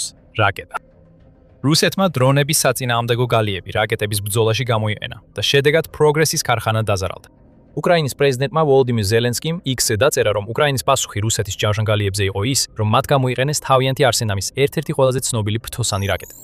ჩვენ ვაგრძელებთ უკრაინული შორი მოქმედების სანქციების გამოყენებას რუსეთის სამხედრო ობიექტებსა და ნავთობის ინდუსტრიაზე. კერძოდ გასულ ღამეს უკრაინულმა FP5 ფლამინგოებმა დაარტყეს სამხედრო ქარხანას ჩებოქსარში, რომელიც ოკუპანტების არმიას დრონებისა და რაკეტებისთვის კომპონენტებით ვითამარაგებს, განაცხადა ზელენსკიმ. მან ასევე განაცხადა, რომ უკრაინამ კიდევ ერთი დარტყმა მიაყენა რუსეთის ნავთობის სექტორს. უკრაინის ძალებმა დაარტყეს ქუიბიშევის ნავთობ გადამამუშავებელ ქარხანას სამარაში, რომელიც უკრაინიდან 900 კილომეტრზე მეტითაა დაშორებული. ასევე ვლადიმირის რეგიონში მდებარე ორ ნავთობის ობიექტს, რომლებიც 700 კილომეტრზე მეტითაა დაშორებული. ზელენსკის მიერ გაზიარებულმა მოკლე ვიდეო მაჩვენა, თუ რამდენად დიდი ზიანი მიაყენა უკრაინის ფლამინგოს რაკეტამ. ჩვენ ვხედავთ რაკეტას Princess. ერთ შემთხვევაში ის თითქოს რუსი მაცხოვრების ფანჯიდანაა გადარებული, რომელმაც დაინახა, როგორ ჩაუქროლა რაკეტა. შემდეგ ვხედავთ რა გააკეთა რაკეტამ. პროგრესის ქარხანას, რომლის ჯავშანგალის დიდი ნაწილი ჯერ კიდევ ხელუხლებელია, კვამლი ასდის. უკრაინის რაკეტამ პირდაპირ გაარღვია რუსეთის გამაგრებული ნაგებობები და უზარმაზარი ძალით შეეჯახა სამიზნეს. რუსეთს რაკეტის ვარიანტი საერთოდ არ გაუთვალისწინებია. ჯავშნის გალიას შეუძლია მცირე აფეთქების შეჩერება, მაგრამ ის ვერაფერს გააწყობს იმ ძალასთან, რასაც რაკეტა მოაქვს. რაც შეეხება ძალას, ფლამინგო უკრაინის მთელი არსენალის ერთ-ერთი ყველაზე ძლიერი იარაღია. სიგრძით 10-დან 14 მეტრამდე, ანუ 33-დან 46 ფუტამდე, ფლამინგო უკრაინის ფრთოსანი რაკეტის ვერსია და ქვეყანას საშუალებას აძლევს ძლიერად და ღრმად დაარტყას სამიზნეებს რუსეთის შიგნით. სტრატეგიული კვლევების საერთაშორისო ინსტიტუტი გვიყვება, რამდენად ღრმად და ძლიერად შეუძლია დარტყმა, რადგან აცხადებს, რომ ფლამინგოს შეუძლია 3000 კილომეტრამდე ფრენა და 1050 კილოგრამიანი საბრძოლო ქობინის დარება. ეს ბევრად უფრო დიდი დამანგრეველი ძალაა, ვიდრე სტანდარტულ დრონს შეუძლია მიიტანოს. დააჩვენებს, რატომ ვერ შეძლო რუსეთის ჯავშანგალიამ ასე კატასტროფულად შეეჩერებინა იარაღი, რომელიც უკრაინამ გამოიყენა. მიუხედავად იმისა, რომ დიდი ზომისა, არ არის უხილავი და სუბსონიკურ სიჩქარეზე დაფრინავს. უკრაინის ფლამინგომ მაინც შეძლო თითქმის 1000 კილომეტრის დაფარვა და მიაღწია ქარხანას, რომელსაც რუსეთი უსაფრთხოდ თვლიდა. ეს რუსეთის გადაჭარბებული თავდაჯერებულობა იყო. ნუ თუ შეეროდა, რომ მისი დრონსაწინააღმდეგო გალია იმდენად კარგი იყო, რომ პროგრესის ქარხნის გარშემო საჰაერო თავდაცვის სისტემის დაყენება აღარ იყო საჭირო. თუ უბრალოდ რუსეთს აღარ ჰქონდა სათადარიგო საჰაერო თავდაცვის სისტემები 4 წლიანი ომის შემდეგ, რომელმაც მას 1420 ერთეული ანტისაჰაერო საბრძოლო ტექნიკა დააკარგვინა, მათ შორის მარტის მასობრივი განადგურება, როცა უკრაინამ ერთ თვეში 54 ერთეული გაანადგურა, მათ შორის 39 საჰაერო თავდაცვის სისტემა და 15 რადარი. ზუსტად ვერ ვიტყვით და უკრაინას ეს არც აინტერესებს. რაც რუსეთს ახლა აჩვენა არის ის, რომ ბევრად მეტი საფიქრალია, ვიდრე მხოლოდ უკრაინიდან გამოშვებული დრონები. ეხლა უკვე რაკეტებიც გამოიყენება და ეს ჩვეულებრივი რაკეტები არ არის. ეს იარაღები უკრაინაში მზადდება და მათ შეუძლიათ გაანგრიონ გამაგრებული ნაგებობები და გაანადგურონ ქარხნები, რომლებიც რუსეთის სამხედრო მანქანის მომარაგების ჯაჭვის მნიშვნელოვანი ნაწილია.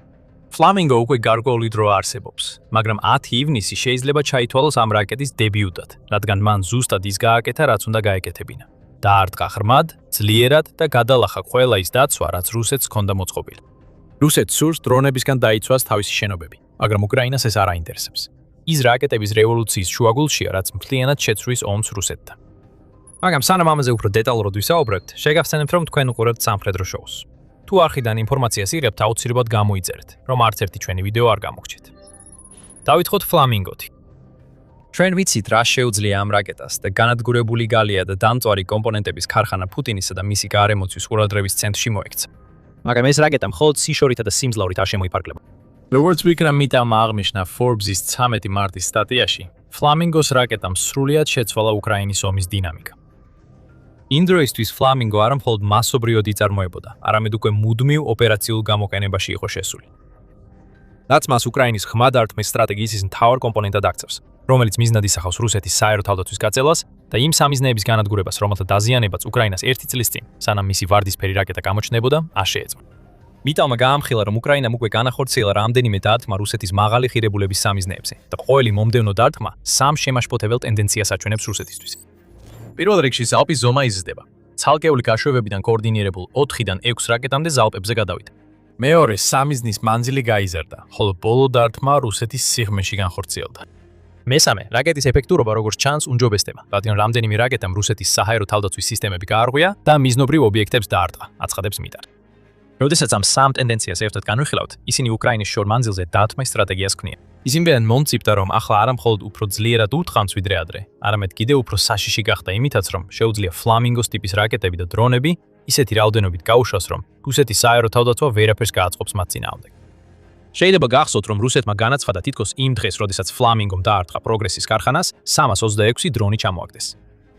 რამდენი იმ დრონებიდან იყო სათქო არა, რომელიც რუსული საჰაერო თავდაცვის დასაბნევად გაუშვეს, რათა Flamingos-თვის გზა გაეხსნათ და მას შეეძლო გაერღვია დაცვის პატი. შეიძლება ამას ვერასდროს გავიგეთ, მაგრამ სწორედ ასე გამოიყურება მომწიფებული დარტყმის სტრატეგია და Flamingo რაკეტა ყველაფრის გულში.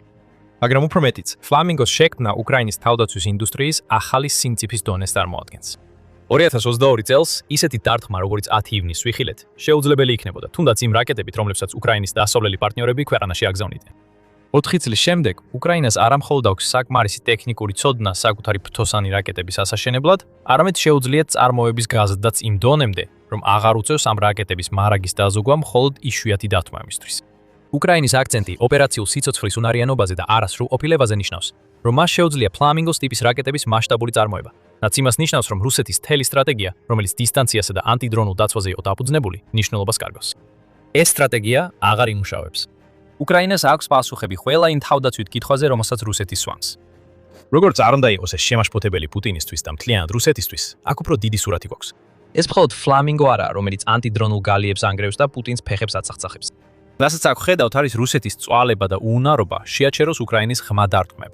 და ეს მდგომარეობა მხოლოდ გაუარესდება, რადგან Flamingo მხოლოდ აისბერგის წვერია, რომელიც რაკეტის ფორმისაა და რომელსაც უკრაინა ემზადება, რომ რუსეთს დაატეხოს თავს. უკვე ვიცით, რამდენად ეშინია პუტინს უკრაინის დრონების.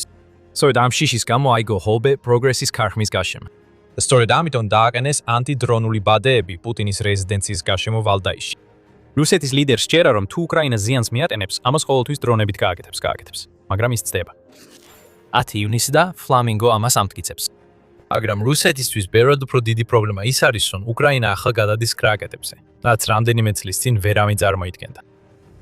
როგორც ატლანტიკური საბჭო აღნიშნავს 2 მარტის სტატიაში, Flamingo მხოლოდ ერთ-ერთი რაკეტაა იმ რამდენიმე რაკეტიდან, რომლებიც ან უკვე გამოიყენება, ან უკრაინაში შემუშავების პროცესში. მილიონობით დოლარი იდება ადგილობრივ თავდაცვით ინდუსტრიაში, რომელიც როგორც საბჭო უწოდებს, საკუთარ რაკეტების ბაზას ავითარებს. და უკრაინას უკვე აქვს გეგმა, რომ ეს ბაზარი სწრაფად გააფართოვოს.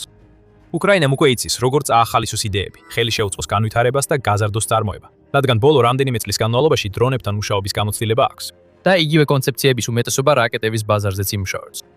თავდაცვის მინისტრი მიხაილ ფედოროვი ამბობს, რომ უკრაინის თავდაცვის სამინისტრო მოქმედებს როგორც ვენჩურული ინვესტორი, რადგან ის დიდ გრანტებს აძლევს იმ კომპანიებს, რომლებიც აქტიურად ავითარებენ რაკეტებსა და მათთან დაკავშირებულ ტექნოლოგიებს. უკრაინის უმაღლეს ეშელონებში რაკეტების კიდევ ერთი მხარდამჭერია უკრაინის შეიარაღებული ძალების მთავარსარდალი ოლექსანდრ სივსკი. 9 ივნისს უკრაინის ახალმა ხმა გაავრცელა ინფორმაცია, რომ სივსკიმ საჯაროდ დაუჭია მხარი გეგმას, რომელიც მიზნად ისახავს 2030 წლისთვის უკრაინის რაკეტებისა და საარტილერიო ძალების გარდაქმნას. გეგმის მიხედვით უკრაინა საბჭოთა ეპოქის რაკეტებსა და სარაკეტო სისტემებს თანამედროვე და უფრო ეფექტური, ადგილობრივი წარმოების ალტერნატივებით ჩაანაცვლებს. დასავლური წარმოების რაკეტებს უკრაინა კვლავ მიესალმება და გამოიყენებს. თუმცა უკრაინა აღარ იქნება ამ რაკეტებზე ისეთი მასშტაბით დამოკიდებული, როგორც წარსულში, რადგან ახლა ყურადღებას ამახვილებს ისიმ ტიპის ადგილობრივ წარმოებაზე, რომლის არსებობასაც რუსეთი არასდროს წარმოიდგენდა. სივსკი მიიჩნევს, რომ ეს ახალი გეგმა საშუალებას მისცემს მიზნების სისტემატურად განადგურებას 2000 კილომეტრამდე მანძილზე. განსაკუთრებით მაშინ, როდესაც ამას თან ახლავს დრონების ტექნოლოგიაში შემდგომი პროგრესი, ითხოვინება მილიტანი. და თუ რუსეთს გონია, რომ მხოლოდ Flamingo ის რაზეც უნდა იდარდოს, ძალიან ცდება. უკრაინა სულ უფრო უახლოვდება საკუთარი ბალისტიკური რაკეტების შექმნას. და როცა ეს რაკეტები გამოჩნდება, ვნիր პროგრესის ქარხანასა და მის ქურთუკების საგიც რაც დაემართა, ამასთან შედარებით პიკნიკად მოგეჩვენებათ. 4 ივნისს Defense Express-მა გაავრცელა ინფორმაცია, რომ Firepoint-მა, რომელიც არის Flamingos რაკეტის შემქმნელი კომპანია, განახორციელა თავისი FPFP-7 ბალისტიკური რაკეტის მეორე ცნობილი გაშვება. ეს ტესტი რამდენიმე მიზეზით იყო საინტერესო. განსაკუთრებით იმიტომ, რომ ის Firepoint-ის ახალი რაკეტის FPFP-7X ვერსიის გამოცდა იყო, რომელიც დიზაინის ვარიაციაა და უკრაინა მას რუსეთის შემომავალი რაკეტების შესაჩერებლად აპირებს გამოიყენოს. თუმცა ეს ჩამჭერი ეფუძნება FPFP-7-ის და Firepoint-ის მიერ ჩატარებული მეორე ტესტი წარმატებული აღმოჩნდა. და ასევე პირველად დაადასტურა, რომ უკრაინის ახალი ბალისტიკური რაკეტა მართვადი ფრენის უნას ფლობს. FPFP-7X მნიშვნელოვანი იქნება, რადგან უკრაინა მას თავად ააშენებს და გამოიყენებს იმ ფასის მეხუთედად, რასაც პატრიოტის ჩამჭერი რაკეტები უჯდებოდა, რომლებზეც ის დიდი ხანია ეყრდნობოდა რუსეთის რაკეტური საფრთხის წინააღმდეგ. მაგრამ სწორედ ის, რასაც FPFP-7 თავდასხმეთი შესაძლებლობის სახით წარმოადგენს, ყველაზე მეტად აშფოთებს რუსეთს. რაც აქამდე ვიცით არის ის, რომ უკრაინის ახალ რაკეტას შეუძლია გადაადგილდეს წამში 2000 მეტრამდე სიჩქარით და მას აქვს კომპოზიტური კორპუსი, რაც ამცირებს წარმოების ხარჯებს. ეს ნიშნავს იმას, რომ უკრაინა მალე ექნება ის, რასაც რუსეთი დიდი ხანია იყენებს უკრაინის დასაზიანებლად: დრონების, ფრთოსანი და ბალისტიკური რაკეტების კომბინაცია, რომლებიც მასობრივად იწარმოება და დიდი რაოდენობით ისვრის. დიდი დრო არ გავა, სანამ FPFP-7 Flamingos-თან ერთად რუსეთს გაანადგურებს.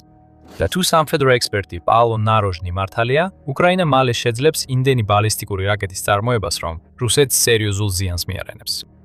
უკრაინულ რადიოსთან საუბრისას ნაროჟნი აღნიშნავს, რომ Firepoint-ის ბალისტიკური რაკეტის პროექტი კერძოა და მასთან ერთად მიმდინარეობს სახელმწიფო მხარდაჭერილი პროექტი, რომელმაც საფსანის ბალისტიკური რაკეტა შეიმუშავა. მონაცემები გაზიარებულია და ორივე რაკეტა მზადდება და როგორც კი ისინი მზად იქნებიან, ნაროჟნი ამბობს, რომ არ არსებობს მიზეზი, რის გამოც უკრაინა ვერ შეძლებს თვეში რამდენიმე ათეული ბალისტიკური რაკეტის წარმოებას. ამის გარდა Flamingos წარმოების მოცულობა, რომელიც თვეში 30 შეადგენდა, სავარაუდოდ 2026 წელს 50-მდე გაიზარდა და შეიძლება კიდევ უფრო გაიზარდოს მეტი ინვესტიციის შემთხვევაში, რაც რუსეთისთვის საფრთხეს წარმოადგენს. ისოსებიანი გალიები ვერ გადაარჩენს რუსეთის სამხედრო სამრეწველო კომპლექსს იმ საფრთხისგან, რაც მოდის. უკრაინის ფრთოსანი რაკეტები უკვე დაფრინავენ. მისი ბალისტიკური რაკეტებიც მალე გამოჩნდება და რუსეთის ერთადერთი პასუხი არის შენობებზე დამონტაჟებული მეტალის გალიები, რომლებიც უპილოტო აპარატების შესაჩერებლადაა განკუთვნილი. რუსეთს ეგონა, რომ ძალიან ჭკვიანი იყო, მაგრამ უკრაინამ კიდევ ერთხელ დაამტკიცა, რომ რუსეთი ომის რეალობას ორი ნავიჯით ჩამორჩება. რაკეტები მოდის. დრონები არ გაჩერდება და ღრმა დარტყმების კამპანია, რომელიც უკვე 2 წელი ანადგურებს რუსეთის საომარ მანქანას, ახლა იმ დონეზე ვითარდება, რომ შეიძლება უკრაინისთვის ომის მომგების სტრატეგიაც კი გახდეს. რამდენიმე წუთის წინ ვახსენეთ FPFP-7X. თუ გსურთ მეტი გაიგოთ ამ რაკეტაზე, ასევე FPFP-7-ზე და იმ ტესტებზე, რომლებიც უკრაინამ ჩაატარა, მაშინ ჩვენ თქვენთვის იდეალური ვიდეო გვაქვს. გაიცანით ჩვენს ანალიზს იმის შესახებ, რას ნიშნავს უკრაინის ახალი ბალისტიკური რაკეტა არა მხოლოდ უკრაინისთვის, არამედ მთელი ევროპისათვის. თუ მოგეწონათ ეს ვიდეო, არ დაგავიწყდეთ გამოწერა, რათა ყოველდღიურად მიიღოთ სამხედრო შოუს ახალი გამოშვებები თქვენს ლენტაში. და როგორც ყოველთვის, მადლობას გიხდით ყურებისთვის.